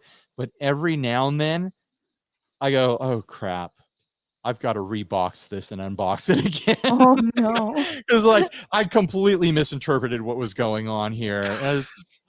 Like now that I know, that's now amazing. I can redo this. Yeah. And yeah, that is literally like the most dishonest I get in all my content is faking an unboxing from time to time. It was at this moment that Ryan discovered. Right. Oh man. Oh, this isn't what I thought it was. You should just leave that piece. So it's like you should do the reboxing, but then like keep the video from when you like the moment you figured out that you needed to rebox it and shoot it, and then include it at the very end of the video as like a blooper, like end credits scene, and it's what happens usually when I have that realization is I'm doing my thing. Oh yeah, here's the thing, twist this knob, and then I do a thing and I'm silent and I test it out. And I like sit there and I get on my phone like, can I find anything about this? and I sit there like while the cameras are rolling for like 10 or 15 minutes, like trying to figure out where I've gone wrong. And I just go like, it's time to restart. Like my mental train is gone. I go, I'm never going to recover from this. I just rewind the clock and try it again, you know? Like another day. And you're like, nope, today, no, I put the hours in, didn't happen. Nope. Yeah. Yeah. There's been very few videos where I've had to completely scrap it. I've had a few where I've like recorded, like, cause I have to wear everything like at the same makeup, the same clothing. So I'm like at 3 a.m. and I'm watching through like the footage. And then I realize that we're something off and I've already changed. And I'm just like I have to do another night of this, Right. like all of it from the top. So yeah, I've had a few of those and they suck. Oh my gosh. Instant Charlie, you should film a clip of me saying that and go send it over to KDH. He'll make a 3-part series about it. Ryan reboxes his unboxing. Oh no. The conspiracy of it all. And put you next to it like you're interviewing like all black in the background and mask your voice like you've been like a robot saying, yes, on this night I talked with him and he admitted this. So I just realized the best part of this is that I think he reaches out to he reached out to Lee Anderton. I think I don't want to talk about this right now. No. I'm just saying he reaches out over Instagram, right? Right. So the thing is 95% of the Instagram messages are handled by me. Mm-hmm. Unless it's like something where I'm like, Ryan really needs to read this, which means with the exception of like 1 or 2 people, most of the people think that they're talking to Ryan, but they're talking to me. I see messages like that all the time where it's like, hey, Ryan, how about this? Oh. Like, oh, I've already replied, apparently. Yeah, so KDH is going to message us on Instagram, and he's going to be talking to me the whole time. There's going to be all these quotes. Throw me under the bus. Ryan Burke told me this, and it's going to be all things that I told him, and I'm just going to make shit up. So wait, just make some shit up. That's the punchline right there. Is that Stu's just going to make it all up. I'll have plausible deniability. Like, I never said that. Yeah. So if I ever like message like 60 Cycle Hum on like Instagram, should I just go like, hey, Secret Steve, how are things going? So Joe, you're one of the few people that I think like the people who are fellow content creators. I usually leave those for Ryan. Okay. Because I figure I their told business Steve, messages. he's not allowed to talk to my friends. Oh. Wow. I was gonna say if Steve approved my collab reels, I have to get the approval. It's like thanks Steve. I appreciate it. I think Ryan and I were both on top of those, but yeah. Because those are like super important for brands, like those collab reel things. Yeah. Like I take it really serious. Like those are huge because they do really well. I don't know why more brands don't grab clips from things and republish it to social media. It's like I'm totally cool with every brand that I've ever done a demo for. Like just milk it, just get it out there and milk it. Like take a clip, republish it. Like I've done so many. Yeah, like, no, I know. I think I have 5. I know you do it. I think people should be doing it too. Yeah, because it's like, especially if it's been a while. So my thinking, if I'm trying to refresh, like it's like, oh, I don't have a new demo on something. It's like, well, I have an hour from Ryan. I'll just find something new to show from that demo. And it's for most of the people on the thing I'm starting to realize too, when you bring in a bunch of new followers on these socials, it's like they don't see, they only see the first maybe like 20 posts. So if it's been a month, 2 months since you've talked about something, that's all new to them, and even for the people who have been looking, they've seen 10,000 posts in the last month or whatever it is. So it's like, just resurvey. No, I'm all about it. Upcycle, Yeah. And it's like, they invested in this content. Like we're professional demo channels. We're producing content for them. Yes, we hold the full thing. We host it on our channels. But like if there was a transaction, like I'm totally fine with any brand that I've ever worked with or that I haven't worked with, but I happen to cover their thing. Take a clip. Yeah. Put it on social media. Like if you can't figure out how to download it, film it with your phone and put that clip on social media. Like go gritty with it, go guerrilla with it. Like use this stuff. Like why wouldn't you? Like I don't understand brands that are so just kind of like lackadaisical about this stuff. Like, oh, thanks for the demo. I guess this is over. I made content for you. It's a tool. Use it. Wong Sam in the chat says some creators get mad, and then he names names. He says Daryl Braun doesn't like it. Like, it's always good. It is good to ask. It is good to ask first. Like, that's a smart thing to do. And if a creator doesn't like it, I think I did. Yeah, almost immediately I was like, hey, this is my plan. I'm going to take this and turn it into an ad in like 5 minutes, unless you say I can't. Like, it was something like it was pretty close to that, because I was saying right now, publicly, like, as long as someone isn't twisting my words to make it sound like I'm saying something that I wouldn't say, like, use clips of my playing. Well, maybe don't do that, but use whatever clips you think will help and publish them somewhere. Like, I'm totally fine with it. Ask other creators before you do it, just to be safe. Yeah, respectfully. The only thing I ever ask is that the brands don't republish the entirety of the video to YouTube. Yeah, because that's right. What would that benefit anyone? Right. I did have a brand do it, and I discovered it because YouTube will actually give you a notification like, hey, someone's using your video. Is that okay? And I looked at it and it's like, I'm fine with this one. It's okay, but just don't do it again. And we'll make sure you ask people before you do this, like, whatever. It was a one-time thing. I haven't actually had a problem with that with whoever. There was a brand that took one of your videos. It was for like that effects pedal that looked like a Nintendo Nintendo controller, and they sliced that thing up. Yeah, they made it sound like I was like you really loved it. And but there's like clips of like on Amazon. It looks like blah blah blah, and then a clip of me playing, and then like me reacting to something. Wow, but they didn't show the clip of me going like, that's really rough, That's amazing. So they did AI Ryan. Right, AI. I got so many people who saw that and sent me links to it, and like, Ryan, check this out. And I'm pretty sure it still drove traffic for me. People, because people saw the clip and they look at the thing and they're like, "That's a weird thing." Like, there's no way he was saying that about it, and they went and found the video to confirm. Wings is saying something true here. Like, not asking to use content is fine. Best to always add a link to OP.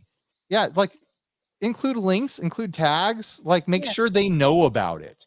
Like, if you don't ask permission, at least make sure that it's not going to be a secret that's kept from them. Make sure they know about it. And if they have a problem, then they'll tell you. But I don't think most channels are going to have a problem with that, as long as it's not misleading.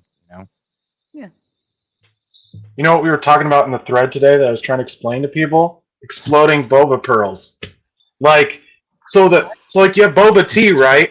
Because the next tab open that I'm watching your thing, and right above you it says exploding boba pearls, and I'm like, you know what? We've talked about creator stuff too much. Let's talk about boba tea for a second. I was like, because I got obsessed. I am now captivated by this comment. Even the cat is now freaked out. my reaction is that's gross. Like, I'm already not a boba tea drinker because I don't like boba either. Ew. It feels like a salmon is laying all its eggs in my mouth. So the exploding pearls are a little better because it's like a slight amount of skin, and then you just barely put pressure on it. Like, you have something in your mouth, it's like a Skittles or a gummy or whatever. And you barely put pressure on it, and it pops, and it turns into the juice, and it's like it's Gushers for boba. It's Gushers, yeah. It's boba Gushers, yeah, exactly. You have to bite them. You have to chew them a little bit. This sounds like it's just like pops in your mouth. It's like a tiny. I think I've had this before actually. It's like a tiny caviar. Yeah. It's a tiny. What's the word? A water balloon. Yeah, it's like a water balloon of juice. No. But they come in, so you're drinking it like normal, but instead of the regular tapioca things that are really chewy, you have a different pearl. So it's like, anyway, it was trying to explain to someone, they're like, what in the world are you talking about? This I was like, sound crazy, I know, but I have a personal preference against beverages that have solids that are also a surprise. Like, yes. Yeah. I don't want my liquids. I want my wets to be wets. I don't want them to be solids. Like, no. Yeah. I'm just gonna throw out there. Garnish is fine, like a pineapple on the side of the drink. Okay, but it's not going to surprise me. I know it's there. I'm just gonna throw out there, Justice, that group chat is a really interesting place to be talking about having balls in your mouth. Oh my gosh! Yeah, stop. it's true. Stop. It's true. That feels like it was like 2 weeks ago at this point. Like this morning was so long ago. Oh. No, it's an enjoyable thing because it's one of the few and you follow well, it's a testament to your community because you have enough fans that have banded together to like be silly. They're all 60 Cycle Hum fans who are just being silly in this group chat basically on Facebook, where very few communities that I can think of. Like that feature came out and like either pretty much everybody either hated it or muted it and it was over. It's like yours is the only one that's still active on my. Well, there's like 15 people Facebook who just enjoyed talking to each other on it, and they just haven't left. And so it's like we've got 120,000 subscriber YouTube channel. We've got 5,000 people on Facebook. We've got 20,000 people on Instagram. We've got 15 people on Facebook chats. Yep, there's a bunch of dorks. And they all 15 of them just chat with each other all day long. And every now and then Steve and I check in on it, I guess. That's accurate.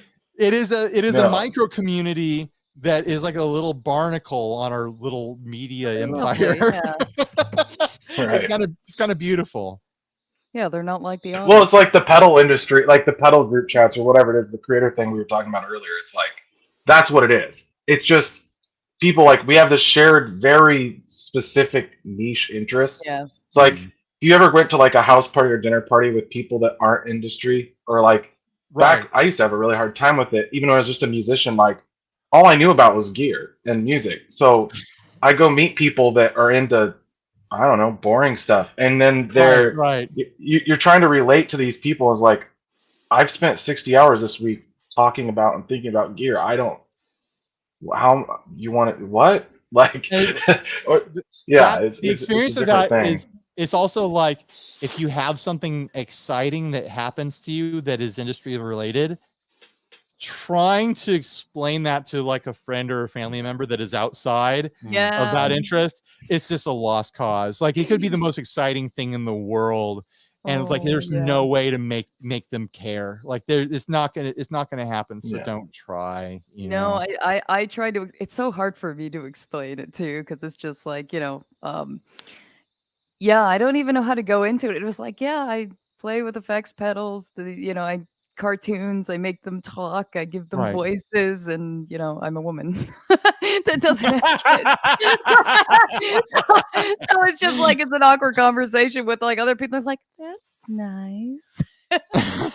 Yeah, nope, that's about, it's just like I'll tell people all the time, what do you do for a living? It's like, oh, I make guitar pedals, and that either is like a blank stare or they know exactly what you mean. And crap gear for losers support. Yep, that's right, Sean. Oh man. Oh. And it's like, I think it's because we've all invested so much time into these things that someone affirming that it was worth it in any meaningful way whatsoever is like, oh man, it was worth doing it. I didn't just, it's like playing a video game that you sunk or show. Like I watched all of Supernatural twice, so all 15 seasons. And at one point, I was like, am I just doing this just because I feel like I've invested so much time into binging this show that I just have to finish it because of like solidarity for it? It's like, well, might as well just do it. Yeah. You're in it now. There's very few things that I've rewatched. And I'm going to attempt to show Lauren The Good Place because she hasn't seen it. I watched it when one of the kids was really young. I was staying up late. I'm distracted by someone who joined it. And I don't know if they have ill intent or not. I'm pretty sure they do. Steve can see that. Yeah, I think they do too. Because there was just I'm gonna ban. Yeah, because we just got distracted because I'm pretty sure we just saw a butthole. That's yeah. Well, it's your birthday. That's everyone's trying to contribute. That's kind of interesting because a few questions. Because I didn't log in. I didn't think about that because I didn't log in the way I That guess just everyone else completely does took with the Steve and link. I out of That's a this. hairy situation I right logged there. in directly through StreamYard, so I actually have like all of the production tools. Right. I wondered if you did. Cool. Yeah, so that's why you're able to do some stuff. Nice. But like it showed Let's this fuck little shit up. it showed this little preview window Yeah. so we could see like who the person was, and it was weird because it was Ooh. like this looping video of their mouth talking, and I was like, why does that look like it's looping? And then it seemed like about every 20 seconds it would flash a butt crack, just going like just straight shot down the butt crack. I only like, saw okay. I only saw it once, but I saw it twice. The I saw fact- it once. I saw it once as like that was either a butthole or like like an elbow pit But or something like that. The I was second just time I was like, that's a butthole. yeah, I was just like There the it fact is. that this person, because like you said, it was a looping video, like that it was somebody already talking. This, even though they weren't added, I was like, that's weird. Yeah. That caught my interest too because they weren't sitting there waiting. It was like they were already talking to someone. Butthole. What were Anyway. we talking about before all this? Something boring, probably. It wasn't about I buttholes. think we're Yeah, talking about boba. No. Oh, Yep. God. No. No, No, No. we're over it's boba. okay. Oh, Nope, nightmare it- fuel.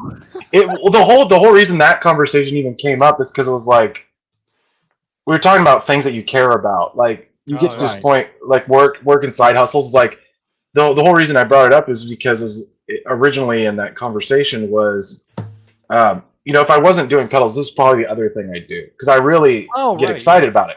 So it's like there's just things, especially like I've noticed it. I'm not super old. I'm 33, but it's like as the older I get, the You're more not that I 40, look on man. things. It's like, but it's one of those things. Like in my 20s, all I cared about was like going out with friends or like doing things. Now it's like, I only want to do stuff that I care about. Like, and especially when it relates to work, because it used to be you just get whatever work pays you the most, so you can get the most gear, or get afford rent or whatever, be able to eat out as much as you want, right? And then it slowly shifts into this thing. It's like, no, I want to have an overall life picture that matches where I want to be. You have survival jobs, and then you have the job that you want to have. Yeah. Yeah.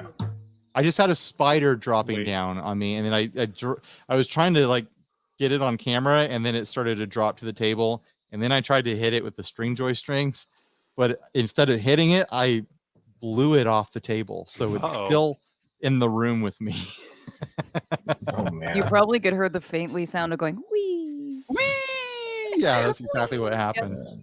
I don't know about you guys, but unexpected spiders are definitely they give me the heebie-jeebies. Unexpected Spiders is an excellent band name. That's killer. Someone steal Surprise spiders. Surprise spiders. Because I found a house spider. I took pictures so someone confirmed the species, but those ones that get like 3 inches across, like the leg spans are huge for a spider. The ones that have X legs. Yeah, they're giant, and it was. I didn't notice. I was streaming. I was actually like on a live stream talking, and I look up, and in the corner, it's hanging out in the corner, and I'm like looking at you. Like, hey, how's it going? That's going? the biggest. I named it Frank. He was my house spider because asking around, they said they don't usually hurt people. They just hunt other insects, and I was like, perfect. Yeah. Yeah, I have huntsman spiders like around like March to a few months, and I'm like, I like seeing them. I like jumping spiders and stuff like that, but I mean, they're not gonna hurt me. I mean, yeah, do your job, good job. Up in the corner, thumbs up. I have a simple rule: as long as they're outside, I'm fine with them. There's nothing for them inside. I'm sorry, spiders. I don't have bugs for you inside. Like if I did have bugs, I'd let you stay here, but I don't. And so just please don't be inside with me, and I will enjoy having you outside. Like if I walk through a spider web outside, I'm like, that's my bad. That's on your me. fault. I wasn't looking for spider webs. So, like you belong out here. I don't as much. Like this is your space. We have a bunch of big spider webs around right now where I forget the species, but they're the ones that get real big, and they get the real big abdomen on them, and they make huge webs. Oh, black widows. Not black widows. They're like up in the trees and stuff. And they're like, there's one. There's one that is the yellow ones. It's not the yellow ones. It's not the yellow ones. They're not. It's not that. I forget what they're called.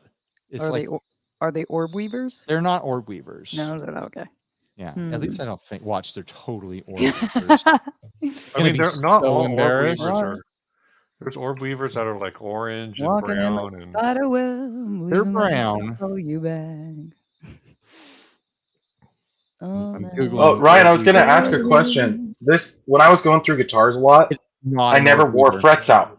No. So, have you ever worn frets out, like on an old sentimental guitar or something that you've had long enough for that to happen? Why do you keep trying to get us on topic, Justice? This is like No, because I was thinking about it, because that's a good question. Because the thing is, when you're changing out guitars constantly, it's hard to get to that point where you actually will get enough fret wear. So it's like stainless steel frets, other than like the feel, the benefit of having them, you probably don't even use it on most of your, like. No, ever since starting this business, like I'm never going to use one guitar enough that I wear out nickel frets, let alone stainless steel. Like it's just not going to happen. But I had an acoustic guitar that I wore grooves into the frets in the cowboy chord area, like everyone does if you play an acoustic guitar for 10 years of your life or whatever. And then I have a Mexican Strat that I've worn some grooves into it, but I've never gotten so far as to needing to refret anything. Like those guitars are from a time when it was like I played guitar for hours a day as my entertainment for 20 years before I was doing all this stuff, like, and I only had like 5 guitars at a time. Like I didn't have 30 guitars in a garage like I have now, so yeah, I have worn out frets, but like not enough to the point where I like see, because there's some people who are like, why do any guitars have anything but stainless steel now? Like every company should upgrade. Right, that's what I was getting at. Is that And I don't see it that way. I don't like, even if I was still playing 5 total guitars in my life, or had one special guitar that I was playing all the time, a refret isn't that expensive. And stainless, it feels different. It sounds different. You either like it or you don't. Like I have no problem with it. Sometimes I like a stainless steel fret. Sometimes I don't. Like it's fine. This is just it's a different flavor. And they do wear. Like I've seen pictures of people like, I thought these were supposed to never wear. No, they still wear. Like if you play it all the time, eventually you will wear into them. Like anything. Yeah, it's not invulnerable. I was gonna say, if you're playing an instrument to the point of needing a refret, like, damn, then it should be worth it to you. Like, if you've spent that much time playing it should be worth it enough to you. Then, it's like when are they going to design a car that doesn't need oil? There's maintenance needed on everything. Oh yeah, and if you use it, you have to maintain it, and that's part of the maintenance. So. And you might not like the feel of stainless steel frets. You might not like the way they sound. They have this, to my ear, and to the maybe it's just all feel and it's in my head that I hear any difference, but it has this more of like this tingy sizzle to it when I play a stainless steel fret. Like you can feel like this high pitched like sizzle on it. But that might just be all in my head. Could be. Yeah. Hey. Oh, hey. Hello. I was waiting for somebody to come in so I could jump out, just so we can have an even quad. And so I have to jump off. So it was nice to see everybody, and we'll hang out soon. Nice to see you. I can be joining us. Service to you. Can you hear me? We can hear you, Silver. Yep.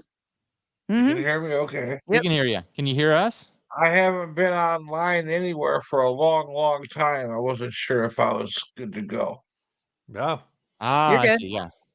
So I'm like surfing around going, I'm looking for someone to chat with. You guys are talking about guitars, and I'm thinking, hey, I got a guitar. Oh, yeah? What do you have? I can't play it. I thought maybe I'd learn something, but. What do you got?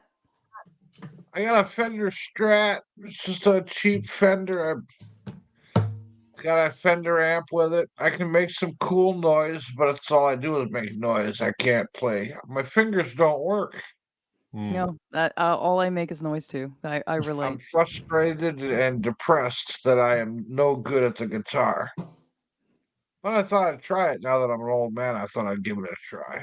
That's a pretty common story around here. We have a lot of people in the audience who are like, you know what? It's time. I'm gonna pick up guitar. I'm gonna learn guitar. And they're not teenagers anymore. I'll say that. go. A lot of people learn when they're teenagers, and there's plenty of people who learn later. I got a seven-piece drum set of Ludwig. I got that in my kitchen. And I beat on that when I'm making coffee or something to eat. I play that more than I play the guitar.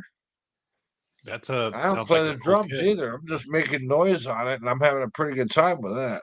I play a little guitar. As long as you're having fun. Oh, that's awesome. That's like ukulele size. That's incredible. I'm tempted. Yeah, I play a little guitar. Well, I'm old and I'm retired, and I thought, you know what? I've never been able to have a guitar or drums or nothing my whole life. I want some. I want to check them out and make noise. Yeah. How long have you been playing drums? Is that a new thing too? How long have you been playing drums? Electric guitar. And the ex-wife wouldn't allow me to have that crap. I'd make too much noise. I'm starting to learn drums right now. It's a wild instrument. I'm still trying to get my head wrapped around it.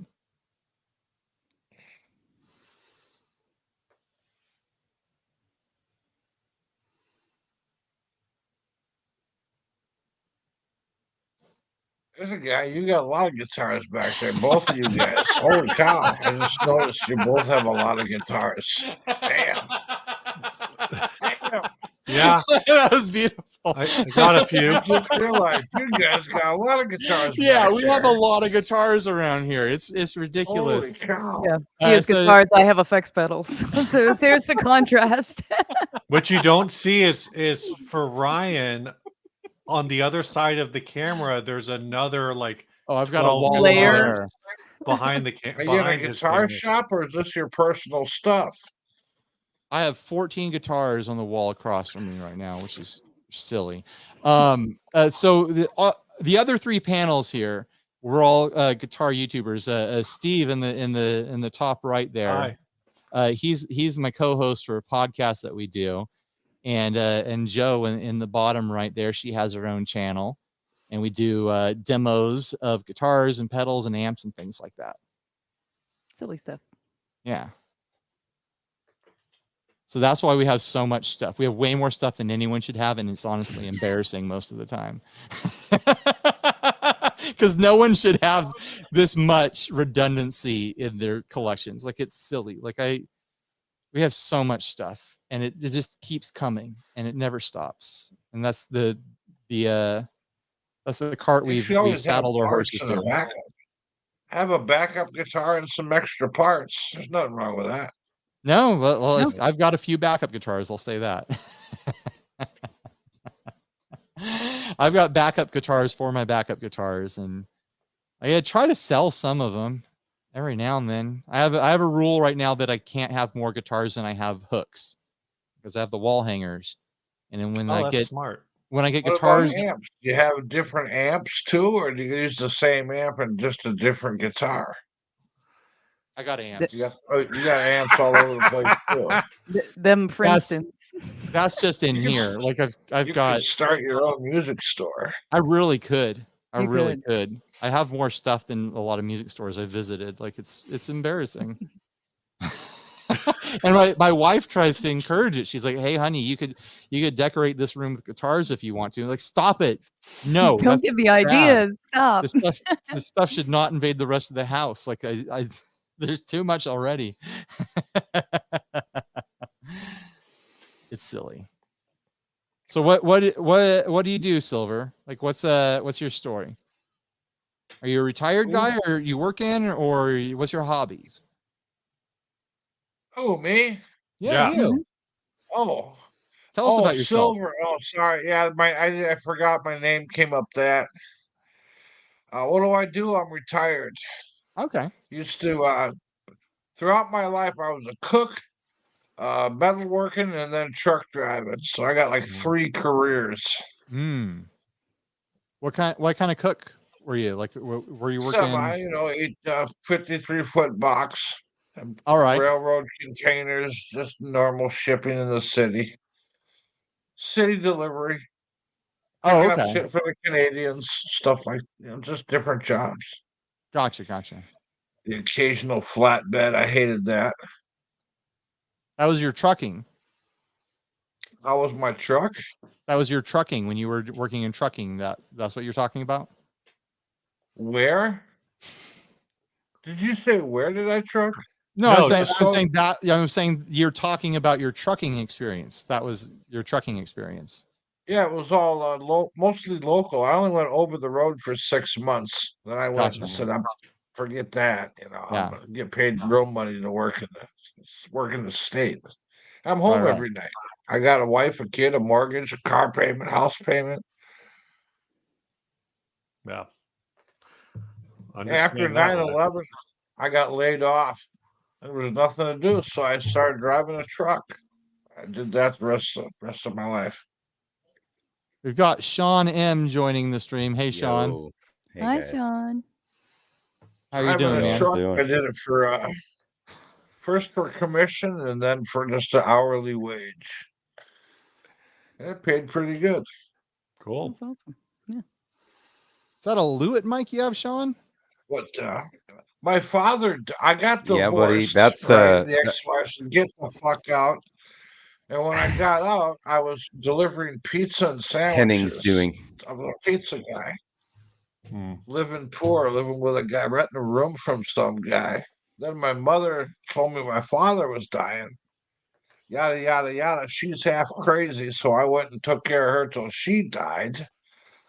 I got the townhouse, traded the townhouse for a cabin in the woods. Now I live up in the woods. Oh, it looks like we lost him.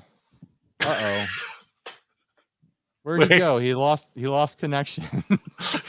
The woods will do that to you. I mean, that's the woods for you. So Sean's got a Lewitt mic, which and you're saying it's Henning's doing. Yeah, I want to ask. Well, I want to ask yours or Henning's. I couldn't remember if you did a video with them as well, but it's certainly I went to Henning's house, guitar. and I want to ask Joe related to this. Did you get to party with Valerie? Yes. Yes. Okay. Yes. Well, no. I mean, no, I heard about the parties, but no, I did not go because it was, right. yeah, I heard things. So it's just like Valerie's incredible. Valerie is the rep for Lewitt. So that's why Valerie is the reason why you see a lot of us creators with Lewitt mics, because she is an amazing person. Yeah, she was nice the time that I talked with her, but yeah, no parties for me. She dresses amazing. She has this amazing wardrobe. Oh yeah. Like, it's incredible. And she's behind the scenes. She should be on camera. It's her wild. fashion's on point. So on point. I wish I could dress like that. I wish she would dress me. No. Ryan, you cannot go out. You must put this your on. shirt is fine, Ryan. Don't worry about that. I want her to be my stylist. I just want to be like, hey, Valerie, whatever you buy, get it in my size and ship it to me. Oh, God. What else you got going on back there, Sean? Looks like you got the flying V. Okay. Nice. 2 things Ryan's doing for sure. So joining 60 Cycle Hum. This is a Harley Benton build. One of those kits. That's a kit? Yeah, that's kit guitar. I did a video on YouTube for their gear challenge over or whatever. Yeah. And then this is a home build flying V, some probably Chinese manufactured body kit or whatever off of Amazon. Yeah. And I did a video for that one too. I have my kid help me do them, kind of like what you do with Henry sometimes. So I totally and then back there's another Harley Benton. Is that a 12-string? That's just the DC 600 with I put some Planet Tone pickups in there. Oh, okay. Something about the shadow of it made it look like it had a long headstock. I think I have my mirror flipped. Hang on, or my image mirrored. Hold on. No, you look. Unless you're a lefty, everything looks right. Oh, okay. All right. Cool. I'll leave it. Anyway, and then that's an ode to a friend from that song that you guys played of mine, which I wanted to thank you for personally. That's kind of why I jumped on here. That was super cool, you guys. But then the expensive stuff's all this way. I have my deluxe and my 2 Fender Nashville Tellys back here that are pretty cool. But yeah, I have toys. I got into it. I've been playing for like 20 years or something like that, or longer, and hey, 20 years, yeah. And I was saying in the chat earlier, I got the deluxe, and it had no frets. Like, they're gone. Wow. Right. And I can't do it. I can't change them. Like, it plays really good, and everybody's like, you can't bend, and I'm like, I don't care. I don't need to really bend. I don't need it. I don't care. I can't do it. I don't want to get rid of the nibs, you know? Right. It feels so good. Every now and then I think about Not broke, picking don't up fix it. like an old Mosrite or like an old like guitar of that era. There's various like vintage guitars that I could afford to get and stuff like that.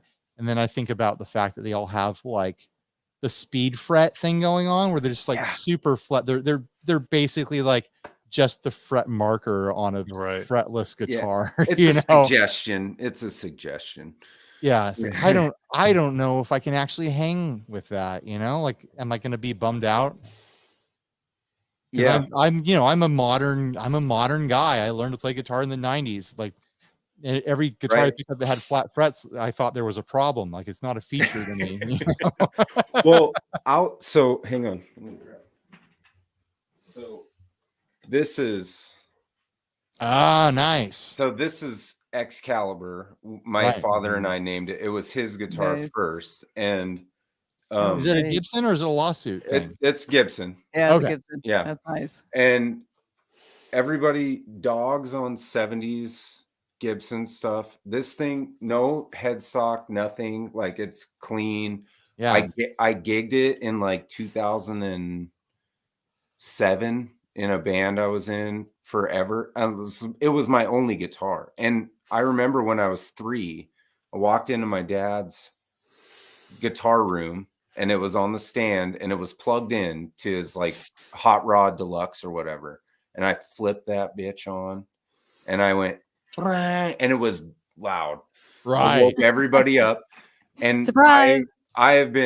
This is like my guitar, like, since I was 3, and I didn't get it until I was like 20. But you know, it was always you have a lifelong relationship with it. Yeah, that's amazing. At 3, you were already like mine. Yeah. I didn't even start playing until like 17, but I knew when I did start playing, I was like, everything else it can all what a guitar to start on. Oh yeah. That's great. Yeah, I mean, no, my dad bought me a Duosonic, like Squire Duosonic to start off with, so I'm offset all the way. But a Duosonic was my second electric guitar ever that I bought, and I still have that. Yeah, I don't have the first, but I have the Duosonic. I've been having, because I'm trying to sell my Les Paul right now. I've been having the thought that if I ever get a Les Paul again, like, I would be tempted to get one that has the mini buckers, because I love mini buckers. They're cool. That middle position sounds way stratty, like really stratty. Just like mini buckers have this nice balance where it's like you still get that mid hump from the humbucker. So you can kind of get on top of the mix, but it doesn't have that low end, like, flubbable sort of thing going Not on. at like all. And you get a hint of twang. It's a little tighter and twangier. So like if I ever get an opportunity to get my hands on a gold top with mini buckers, like, I might go for it, you know. Yeah, that's totally what's in my head right now. Highly suggest mini humbuckers just in one of your guitars, like in the arsenal, because they're I want them on all sorts of stuff now. Oh yeah. Oh yeah. As far as I'm concerned, like, mini humbuckers should be the new normal humbucker, and we should call regular humbuckers maxi humbuckers. Super humbuckers. Super buckers. Super buckers. That's it. Yeah. Mini humbuckers and then super buckers. Right. Well, your buddy, what's the surf guitar guy? Mark, is that his name? Oh yeah. Mel. Mel at Alameda. Yeah. Mel at Alameda would put minis and whatever you want. I'm pretty sure he gets wacky. I've got a pickup from him that I need to put in my Jazz Master. I just need to carve out the time to do it. I hate doing pickup videos, but it's like, At least it's like a pickup that I actually requested. But we love them. You like the pickup videos? Oh, I think he froze. Uh-oh. Oh, hello. All right. There you are. Hey, You're back. you're Hey. moving again. You're alive. There we go. Mr. Roboto, are you there? Yeah. I know people like it when I do videos that is like fixing up a guitar and doing weird things to it. But man, it's a pain in the ass to film and edit. Yeah, I bet. Yeah. And then like I've just started to turn down pickup builders because they're always like, oh hey, like can you demo this set of PAFs? No, I'm sorry, I can't. I'm not doing it anymore because, like, how do I even compare them? Like, I'm going to play the guitar that probably has old strings on it through the old PAFs that are in it, and the old ones that were in it were designed to be the ultimate PAF. And now another company has sent me a set that's supposed to be the ultimate PAF, and now I've thrown it in a guitar. Now it has fresh strings, and it's like, does it sound different, or is that the strings? Right. And then what do I actually demonstrate here? I'm not a good enough player to show off the nuance of a pickup. So I'm barely good enough to show off the nuance of an octave fuzz. Like, can you show off the pickup? Can you show off the old aunts of a pickup? Shut up. Steve with the dad jokes. Oh man, that's a joke I would make, Steve. You should be embarrassed. I am. Very, very funny. Very funny. Oh man. Ryan, would you say that making those sort of those crazy, like, you know, like your Epiphone, like like what was that? SL? The SL series, like back in the day, like when it was a smaller operation, that was easier to come by the time and the energy for something like that? Well, I think looking back then, what was going on is I didn't have a constant flow of work. Like I didn't have a bunch of product being sent to me where I needed to hit dates and do releases and stuff like that. So it's like I would go stretches of, you know, like a month or two before I would have a paid demo showed up. So I had all this time to fill, and I was just working on projects. And you know, the first SL video I did, just trying one at Summer NAMM, blew up for me. I was like, well, now I have to buy one. So I bought one, and then I showed it off, and that did great. And I was like, well, what do I do now? I've got to keep this ball rolling. And so I just went on this journey, just mutilating it so I could keep getting more videos. Just get more and more videos out of this thing. I think I've got like 20 videos of that guitar. Oh my god. I've watched all of them. They're fantastic. It was a great series and I had a lot of fun, but one day I woke up and I looked at it and I was like, I'm sick of this. I'm done. Like, I'm done. Yeah, that's it. That's all, folks. I still have it. I have a different neck on it, and I've never finished putting it together. I never finished putting the pickups in it, and someday I'll do it. That's but sad. It is sad. Just like Steve, you need to drive that, like the revival video, like just one video for the road. Like we're gonna get the SL playing right and sounding decent, and it'll be the blowout bash video. There's I've actually, so this topic is something I've been thinking about because I've been downloading the videos. We talked about a little bit on the podcast. I've been downloading the videos and uploading them to Facebook. And this was when you know we were probably posting 2 videos a month, maybe at the most like 1 video a week. Right. And so a lot of these videos would have either skits at the beginning or animation. I was doing what Joe does, those animating videos. Yes. And how long did they take? Way too long, and I wasn't getting paid anything. Me neither. Yeah. Oh. But yeah, Steve has been going through the Wayback Machine, like re-uploading all these videos. And when you hit the SL videos, Steve, it's going to be brutal. It's going to be an SL video every week. Oh, I mean, like 3 months. I mean, literally, like I hit the TC Electronic series. Yeah. So and that's literally like there's like pedals. There's like 4 days where it's just all day for 3 videos a day for 4 days. That's just these TC Electronic videos. Ooh. That's how I built the channel, though, is with with like, oh, here's a series of 10 pedals. I'm going to film each individual pedal from this series where they're all like $50 pedals or whatever. And it's just like, I just did grunt work. It's like, just do this one, do this one, do this one, do this one, just crank them out. And like, just, the thing I say is that I brute forced myself into the industry, just like, just repetition and just making a bunch of content and just filling up hours of people's lives with videos that no one needs to watch. Man, it's hard. I've tried, like, I have one video that has like, I think the Harley Benton build video has the most views just because it was hashtagged with the challenge. Right. People love build videos, you know? Yeah. And it was a pretty good one. And like, it just, man, I gained respect, number one, because it just takes so long to like edit, and your family's just like, why are you on your phone? Like, you know, and it was just like, okay, like that's a lot, you know. And then I have one other one that has a decent amount, which is like my Fender GTX 100, which is what I bought that amp and I was like, I'm fine. Like right. That, and then when I won that Podgo from Henning, that was like, I was like, okay, I can do literally like whatever I want. Like I can have 11 pedals like through both interfaces. So I can like run the Podgo into the GTX and I can stack everything together.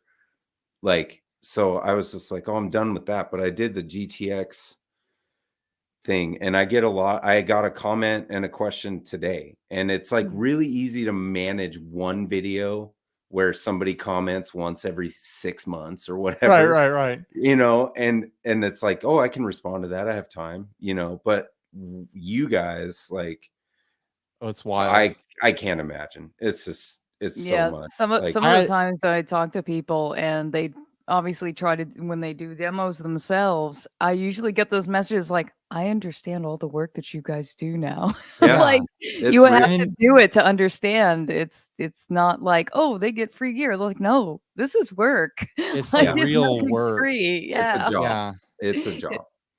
It totally is. It's like, and you love doing it or you don't. And there's a reason why there's not a million of us doing this. There's plenty of us doing it, but there could be so many more people doing it if it wasn't difficult. Like it is. There's a real significant barrier to entry, and it's really not like you have to have the equipment, but you could start off with a phone and like whatever. The time. The time that it takes and the interest in actually doing it is the consistency and basically the long haul to keep doing it for months and months, and you get to the year mark and to keep doing it is the thing. It's the same thing as like learning an instrument. Joe, like you're not just, okay, so you play guitar, right? Don't be offended. I'm unfamiliar. I haven't watched your videos. No, it's fine. Yeah, I do. I do play guitar. Yes. I'm surprised it hasn't been suggested because I watch Hennings and I watch Emily and I frequent all those, but it's election time, so they're just feeding government stuff at me via YouTube now. But like, so you're not just a guitar player and you don't just demo stuff. You animate and you edit video and you overdub and do voiceovers and like you're a one person production studio. And like that's what I learned, like just dabbling was like, okay, if I want to do any of it, I need to like figure out a way to like make the time maintenance part of it like really low impact, because I have like 2 kids and one on the way, and it's just not like a thing right now. No, I totally understand that. And it is. I always make the joke myself of like Joan of all trades, master of none. Because I mean, for me, I always feel like I'm like a sponge. Like anything that I can learn to make whatever I do better, or learn things to kind of elevate, I guess, the quality of what I do. I love learning things. So like when I'm making a demo or doing things, I always have to have an element where I'm learning something new within it. So for me, that's my aspect when I'm making them. But yeah, I am basically I guess, yeah, a whole creative team production studio in one person. Like I have taken, I guess what my graphic design media has been like 20 years. And then like, I added the animation as like a new thing. But yeah, it's a whole bunch of things that I do. And even I'm like, I'd like to be better at certain things. And I know the more I do them, I'll get better at them. And that's usually what I tell people. If you do demos and you start to do it, keep doing it, because where you start, you look back and about, if you're still doing it a year from now, you'll be miles better from where you started. You just have to keep doing it and keep learning and finding the curiosity and joy of finding, new ways to explore what you do. I really think Well, and there's it's the the other. same Oh, thing. go ahead. Sorry. It's the same thing as learning guitar. Like you either Yeah. fall in love with it or you don't. If you fall in love with it, it's going to be a part of your life. You're going to play Yeah. guitar because you like doing it. Anyone who shoots a demo and tries to shoot a demo and they're not stoked at the end of it, they're not going to do it Yeah. again. It's No, too much they won't. work. You have to fall in love with the process of it, or you're just not going to do it. Yeah. Yeah, I and you loved know my right end away. product. Like my end result was fun, but I knew, and it wasn't that I hated like editing necessarily, but I don't love it like I love playing guitar, like you're saying. It's like Right. I liked it okay, and I Yeah. was happy with my videos, but at the same time, it's just like frankly, I'd rather be playing my guitar rather Yeah. than editing the video of me playing my guitar. Totally. And And I think that's where most people probably are Yeah. with those things, Yeah. They like doing the thing that they're focused on. Like that, like so many of us that are content creators is like, yeah, we get to play guitar as part of our job, but that's not the job. Creating video is the job. Yeah. And Like that's why I sympathize with what you were saying about you sort of losing the Christmas effect of like getting right. new gear. And it's Yeah. like people will come on here and say, "Oh, boo hoo, Ryan, like Right. you get all this cool stuff." It's like, yeah, but he's not you sitting at home, not filming videos and getting And enjoying it. Yeah. right. It's Yeah. I'm easily making I'm spending 40 plus hours a week making video. Yeah. And the guitar gear is the subject of the video. Yeah. But it's not like a guitar shows up and is like, oh, cool, I can't wait to use this on my creative band project or whatever. Like Right. that's free time stuff for me. Like Yeah. I have bands, but they're like super back of my mind, like weekend project sorts of things. I don't have time to sit and record an album or write songs or stuff like that. Like Yeah. I can jam around and play with my friends from time to time. Like that is the level of musicianship I have going on in my actual musician life. The rest of it is shooting video and editing. and Yeah, I know to- I relate. Yeah, because I like for me, I think I was having this conversation with Steve. I think even like recently, it was like, yeah, like I want to be able to play guitar more. So it's like in between like editing and doing music and releasing songs and like all the other stuff I do besides my channel. I was like, I actually do want to make a conscious effort to like squeeze guitar in more, every week to so that at least I'm learning something new. You know what I mean? And rather than basically going, a month has gone by. How much have I played guitar? But I've done like, I'm almost done with this demo. So yeah. I think I'm kind of okay with it because even before all this, Mm. like I had no aspirations to be a professional guitarist. No, Like, I don't have it. I still don't. I don't ever I just want to like doing it. Yeah. I don't ever really want to tour with a band, maybe like a weekend tour, like 3 dates or something like that. But I have no aspirations of having a No record illusions of deal. grandeur. Nope. I don't want anyone to like. I don't have those delusions. Sometimes people do, and it can be beautiful, and Yeah. they definitely have. There's merit to what they're making. I've never made a piece of music that has enough merit to invest my entire life behind it. Me either. But like I feel because I'm a creative professional. Before doing all this, I was doing graphic design. I was doing commercial video. Yay. To be able to do that type of work that I enjoy, creative work, and have it revolve around the subject of my free time hobby is really rewarding, and it's a lot of fun. It's a cool job. It's a cool job. Super cool job. You I'm guys not embarrassed have of a it cool at job. all. No, and nor should you have to like apologize for saying like something just as trivial as like, yeah, like the shine is off of like getting a new pedal now because right. Look, Well, what I've discovered is that before doing all this, like I would probably buy like 2 pieces of equipment a year. Like I'd buy a new guitar, or I'd buy like a pedal I had my eye on. Yeah. And I still keep that pace. Like there's about 2 things a year where I see it like, oh, I want that because I want it for me.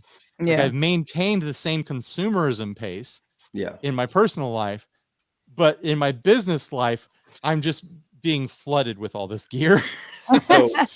So that's an interesting thing. When you pay for it, right? Is it Christmas? Yeah, no. It's when I pay for it, it is Christmas. Nice. It is. It is. Yeah, that's awesome. it's still the same feeling, and something that people don't consider for most of the stuff that comes in when you do demo videos. You didn't choose it, right? It wasn't something that you had your eye on. It wasn't something that you got excited about. A brand rep hit you up and they're like, hey, you want to cover this? And it's like, yeah, I want to cover that. I want to do that work. Every now and then you do get something that's like, I'm legitimately excited about this. I can't believe I have the opportunity to film another Fender Jazzmaster. That red one is sweet, by the way. Yeah, I've got some plans for that guy. Yeah. But yeah, it's an interesting place to be in. It's an interesting mentality to have. Oh, Cat Pick is in the chat. I think I put his thing up there earlier. Did I unclick it? The computer's running weird on me. Wax on, wax off. Yeah. 6+ years in my channel, I find most gear released unexciting. Yeah. That's true. It's because it's business, and there's not a when you see launch after launch after launch and you work on so many of these launches, it's like, oh, well, it's a new color and it's a couple different new specs. And it's like, I know what this is going to be like before, I even have it in hand, and I'm anticipating what I'm going to do to film it and blah, blah, blah. And it's a work thing, like every now and then when something really appeals to me, it's like, okay, yeah, I want to check that out. I'm excited about that. Amanda has a cool question. Yeah, I actually was going to ask if I could answer Amanda's question. Would you want to hand over the editing to someone else, or do you like creativity of that part too? For me, I would love if I could have a team of people doing this kind of work for me, and I could just basically be the person that was like the creative director and still be essentially, yeah, that would be great. Where I could just go on, play, get the part where I get to do the voices for the characters, sit in the room, talk about, so essentially, that would be really great. But I've thought about hiring an editor. Yeah. And it would save me a lot of time, and it would mean I could technically make more content. I wish I could, yeah. The money, the profit margins are so thin.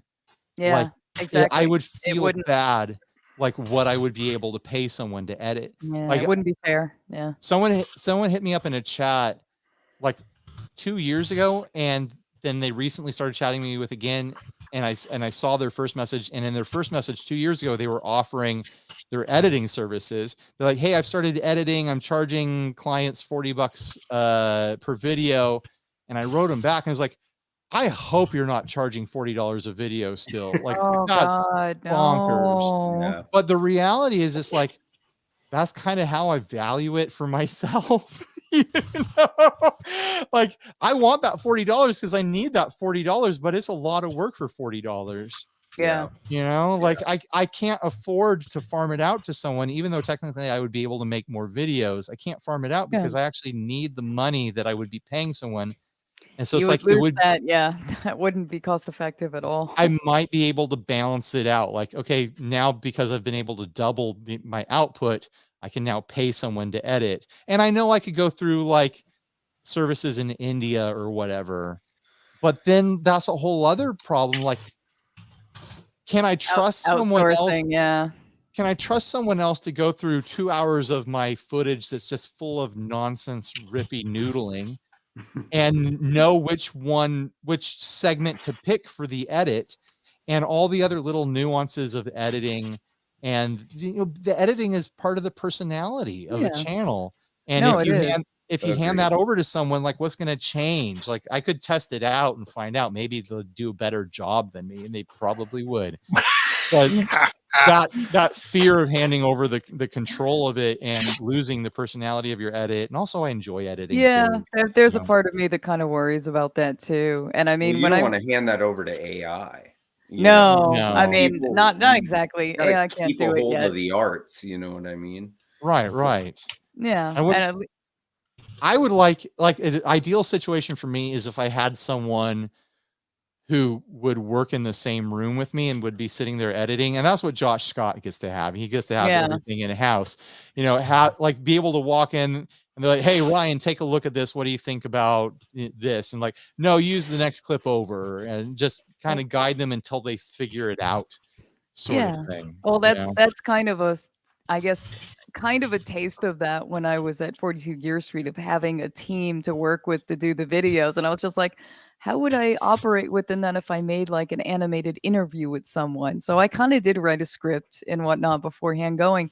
But even when talking with the people that were there, they gave me ideas. I was like, oh, you can film it like this, where you say, cut to this, cut to that. And I'm just like, oh, this is so great to have other people to bounce ideas off of and improve upon, like the way I had wrote something, to go, oh, you can just do it this way. And I was like, oh, thank you. Like that.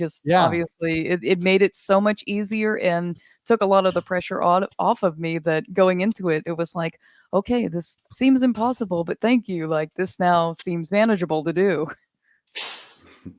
Ian Johnson says I should teach Henry how to edit. That's an idea. Start them early. Child labor. Yeah. Ryan's 60 cycle sweatshop. Damn. That is not as much of a joke as you think. The office is hot. Like, I don't have air conditioning where I edit. And you get those couple months of summer where it's like, man, it's miserable in here. Oh, yeah. Well, I'm in Washington, so I'm not down in Cali like you. I get seasons, so I wouldn't know too much about that. We have seasons. We have pleasant. We have slightly warmer than pleasant, and we have slightly cooler than pleasant. No, there's really no seasons where I am. It's either death ray, like ant with a magnifying glass underwater humidity, or like maybe we get a few months where it kind of is in the 70s. And then you get hurricanes. Yes. Oh my gosh.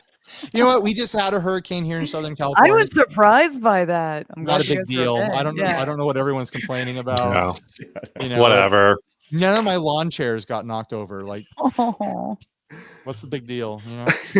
I've been telling people, like, when that all happened, right? Like, I lost power, and people are like, "Oh wow!" Like, it was nothing down in San Diego. I'm like, yeah, I didn't lose power because of the hurricane necessarily. By the time it hit us, it was like a very downgraded tropical storm. Okay. There were a lot of power outages across like my company, my power company. But literally, like, my power outage was, I think, whatever the most local transformer to me like went down. So it was like literally a power outage for 2 blocks. Right. And it was stupid because I went in my backyard at like 11 because o'clock an owl landed on a power line too hard. Like who knows, right? It's probably like something blew over, but it was in like my direct grid. The people in the house behind me had power. Right. Which was even more aggravating. Actually. Yeah, that is aggravating. It's like if the entire city went down, I'd be like, all right, we are all in this together. Yep. You know, there is 100,000 of us all in this. All right, you're sharing generators. We're cooking things together. Let's go. Instant Charlie says seasons in California. Doubt. I think he's saying he doubts there's seasons in California. This conversation is very specific to Southern California, where we have a sliver of Mediterranean climate. You get up, to the top 2/3 of California and things change. Like, Yeah, it's like it's Oregon up there, yeah. basically. Northern California is Oregon. It's the Pacific Northwest, basically. Mhm. Central California has a wide variety of environments. Even in Southern California, we've got the coastal, then we've got inland, and then we've got like full-blown Death Valley desert out here. Like, you know, like there's a lot of climates across California. It's not homogenous. It's not all Baywatch and palm trees and stuff like that. You know, Just we've got the tallest mountain in the continental 48. Like we've got snow. We have no mountains where I am. There's a farmer Mountains of out here gators. where I live. That was my basketball coach in high school, and he went to USC to college, and he was a ski bum in California. Like he would go up to the mountains and ski. Like that's what he spent all his time doing. He had no knees left. He skied so much. Oh, you know what I wow. mean? Yeah. It's like, and you know, it's like, oh, you must have gone to like Colorado or something. You know, it's like, nah, Southern California. Yeah. Right. Drove from USC. He drove like 2 hours. Yeah. I think 3 hours because traffic is bad, actually. Right. You know, but well, not in the 60s or 70s. Oh, yeah. He's older, so probably not then. Here's an interesting topic. Josh Scott describes the show as a loss leader because he either doesn't understand advertising or he's being disingenuous. No, I 100% believe that the JHS channel is a loss leader as far as Steve and I and Joe and all these other like normal creators. We rely on the income from our channels. We rely on the ad revenue. We rely on paid demos. We rely on affiliate links and Patreon programs and stuff like that. The JHS channel is an advertising platform, 100%. Like they provide a lot of great content, and it's not built to advertise specifically JHS pedals most of the time. Like they cover the industry, they cover the history of pedals. It's a really well done operation over there, but they are not making money off that channel directly. Yes, the channel has led to them being a much healthier company as far as their sales go, because everyone loves JHS because they make excellent videos, and like it's not just about the pedals anymore. And when they think like, oh, I want to buy a tube screamer, they're like, well, you know, I love the JHS channel, I'll check out a bonsai. You know, that is obvious marketing. Obviously it pays for itself, but there's no other channel I can think of. Maybe Anderton's has this, I don't know. I got to visit JHS. He's got no less than 5 employees working on that channel full time. Like none of the rest of us have that or get to have that or ever will get to afford that. Having people doing the business side of the channel, having people doing the cameras and the editing and the lighting and setting stage stuff up and like skits and things like that. It is not possible for one channel that makes their living off of their channel to accomplish that, because Josh is smart and he understands media, he understands advertising, he understands branding, and he understands that the investment is worth it. It is a loss leader, but yeah, absolutely, it pays for itself on the business side, which is why he's able to fund having multiple employees work on his channel. Josh is also a bit of a unicorn because he has personality. Yes. The way that you do, or that Henning does, or you know that you know, Steve from Boston does. Like he has his own personality. It's different, but he has it, you know. And like you guys all have a thing on camera that, you know, is required to be on camera. And Josh inexplicably also makes pedals and also has that like niche to his own. And you know, and he's surrounded himself with people that are the same. Nick and Addison and creators that are also passionate, excited to be a part of it. Like when working with people like that, like it's a really great environment to create content that is fun. Yeah. Totally. And he has a huge room to work in. Like, oh my gosh, a building, a whole building. But like the video set room, like it looks the way it looks on our little phones and stuff like that. Like that room, if I had to guess, it's an odd shaped room, but like if I measured the two main walls, it's got to be 30 by 30. Yeah, like it's huge. It's a big space to work in. And When you it's got see a lot those of wide space. frame shots when somebody walks in the door of it, like Yeah, it really brings that into perspective. Like the maybe petals, 25 by 25, but it's huge. It's huge. it's so much space. I'm in my garage right now, and it's plenty of room. I've got plenty of space. Steve, you can disagree with me. Maybe 12 by 12 is the active space.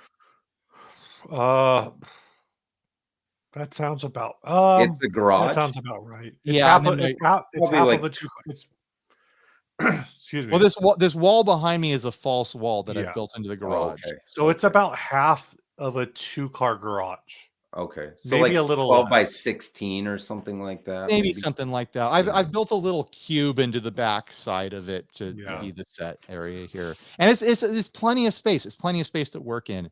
A lot of other channels don't have this much space. No, I wish. I take 2 steps and I'm out. Like my room is so small. So I mean, one I want to of see the like things. a big shot of what Emily at Get Offset has, because it always looks like a hallway room or something like that. Like I have trouble imagining what her space is actually like, because the dimensions always feel kind of cramped. Yeah, mine's like vertical and like 2 steps and I'm out. Yeah, I know. So Aldine. Oh, go ahead. Sorry. One thing I would say, like just with the JHS thing,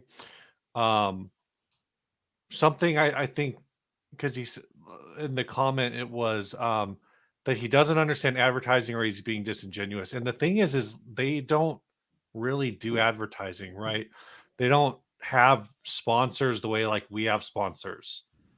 So I'm looking at the channel. I think he was trying to say, well, I interpreted it as he was trying to say that the channel is advertising for JHS. That's fair. But even then, like it's still like your advertising eats into the rest of your budget. And like you said, like if you have 5 employees, that's what that means your channel it's got to turn $250,000 at least. At least in Kansas City. If it was in San Diego, you'd probably need to be turning $500,000. Yeah. For 5 for 5 employees. Well, you know, I don't know, maybe not. Well, they're not employees that are assembling pedals. These are employees. It's not factory labor work. It's employees that are marketing team, business people. They're creatives that could be doing other work. Like one of his guys came from ESPN. He had a job, a full video career, and he worked for JHS for a while. That's it's talent. He has talent that he's paying for, and I don't know what he's paying them, but I imagine that it's decent for where they live.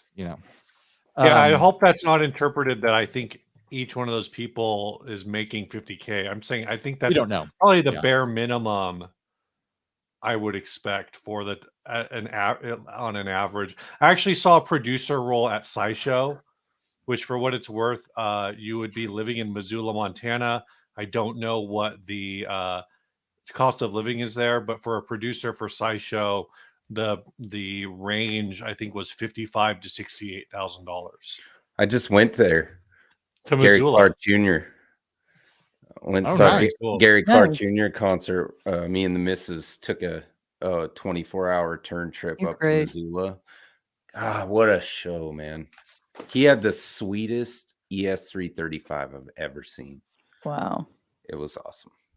So Aldine Ledger says, we watch your content, then give our cash to rich CEOs. And I think that's an interesting thing to take. Let's have this be the last thing, and then I'm going to go to bed. I was about to say, I have to go to bed too. Because that's not untrue sometimes, but sometimes it's really untrue. If I'm doing, Sweetwater sponsored content or whatever, that money is disappearing into a big company where, you go buy the product and it just goes through the whole organization, and eventually like a decent amount of the profit ends up wherever a corporation throws their profit, whether it be bonuses for CEOs or whatever. But the vast majority of the companies, builders, brands that demo channels like us work with are people in garages and sheds. Maybe they have a small builders, yeah. They have a small warehouse somewhere that they're able to rent or something like that. They are somewhere between 1 and if they've really got something going, they might have 10 employees, maybe.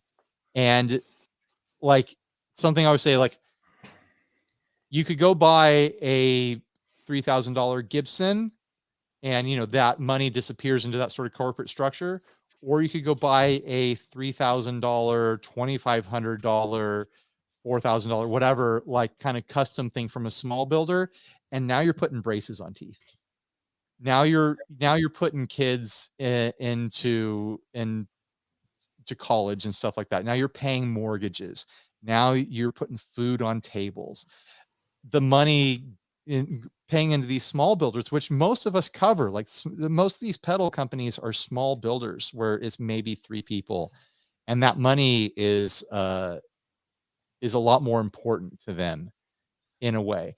And I've mentioned earlier in this video that I've been raising my prices, and part of that is that the higher prices are definitely for the big brands that contact me, and those higher rates have been subsidizing a steep discount that I'd give to small builders, smaller, because there's no reason why like the Fenders of the world, where that money, if you buy from Fender, which is fine, I love Fender products. Like, I'm not dissing on any big brand. I love working with Sweetwater, but that money, if you go buy from them, it disappears into a corporate structure.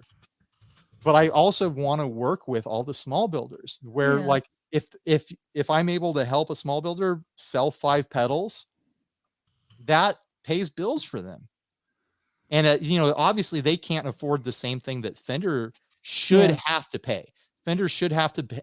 We should all be charging the Fenders and the Sweetwaters and the big brands of the gear world basically market rate for commercial video, and none of us do.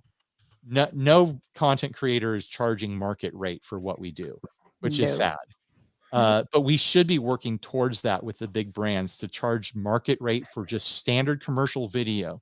And we're offering a lot more than standard commercial video would in those situations. But that also we have to recognize that those rates can subsidize providing our services to the brands and the builders that really actually do benefit from us in a person-to-person sort of financial sort of way, and help build small builders. I would also point out one thing about specific to Sweetwater, because I have a buddy that works there. He's a technician there, and he moved from Portland, Oregon out to Indiana with his wife, and you can look at it in 2 ways, like with a big web that they have woven themselves. You can look at it any way you want. Yeah, you're gonna help a CEO pay for a new yacht, or you're giving my buddy Brian his paycheck, because that comes out of the same pool. So it's like, Sweetwater's huge, blah blah blah. They give a ton of Americans jobs, and Sweetwater is kind of a beautiful outlier too, because like everything that I've seen, everything I've heard, like I have friends that work for them, like people that aren't like my business contact over there. They're just people that I talk to that happen to work at Sweetwater. It sounds like they take excellent care of their employees. Shout out to Brian. He loves it there for sure. I mean, and there's a nice balance there where like whatever they're paying over there is definitely a living wage in Fort Wayne. Like Fort Wayne, the cost of living is much different than what I'm used to. I'll say that. I was like, I have a feeling like working at Sweetwater, most people there can live a good life. And that's really the impression that I've gotten the 6 times I've been out there.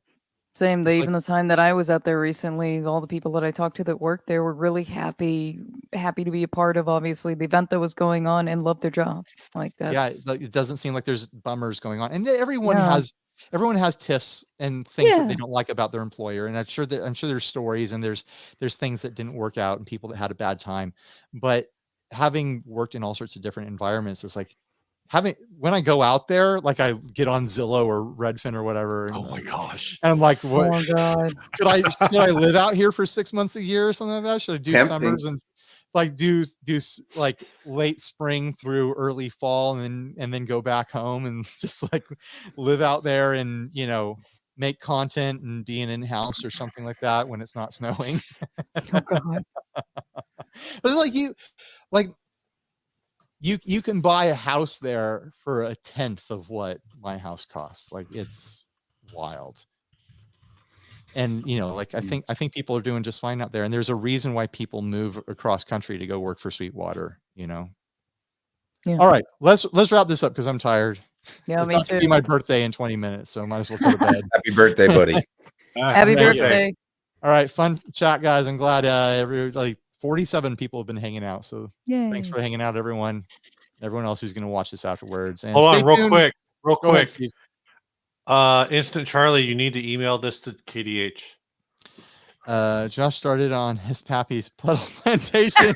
His father sat him down one day and said, Josh and Daya, one day this empire will be yours. So remember, you got to get busy modding or get busy dying. Yeah, that's going to be the forward on the documentary about Josh. Josh and Daya. Yeah. All right. Bye, everybody. All right, Stay grounded. Stay grounded. This is the awkward 20 seconds it takes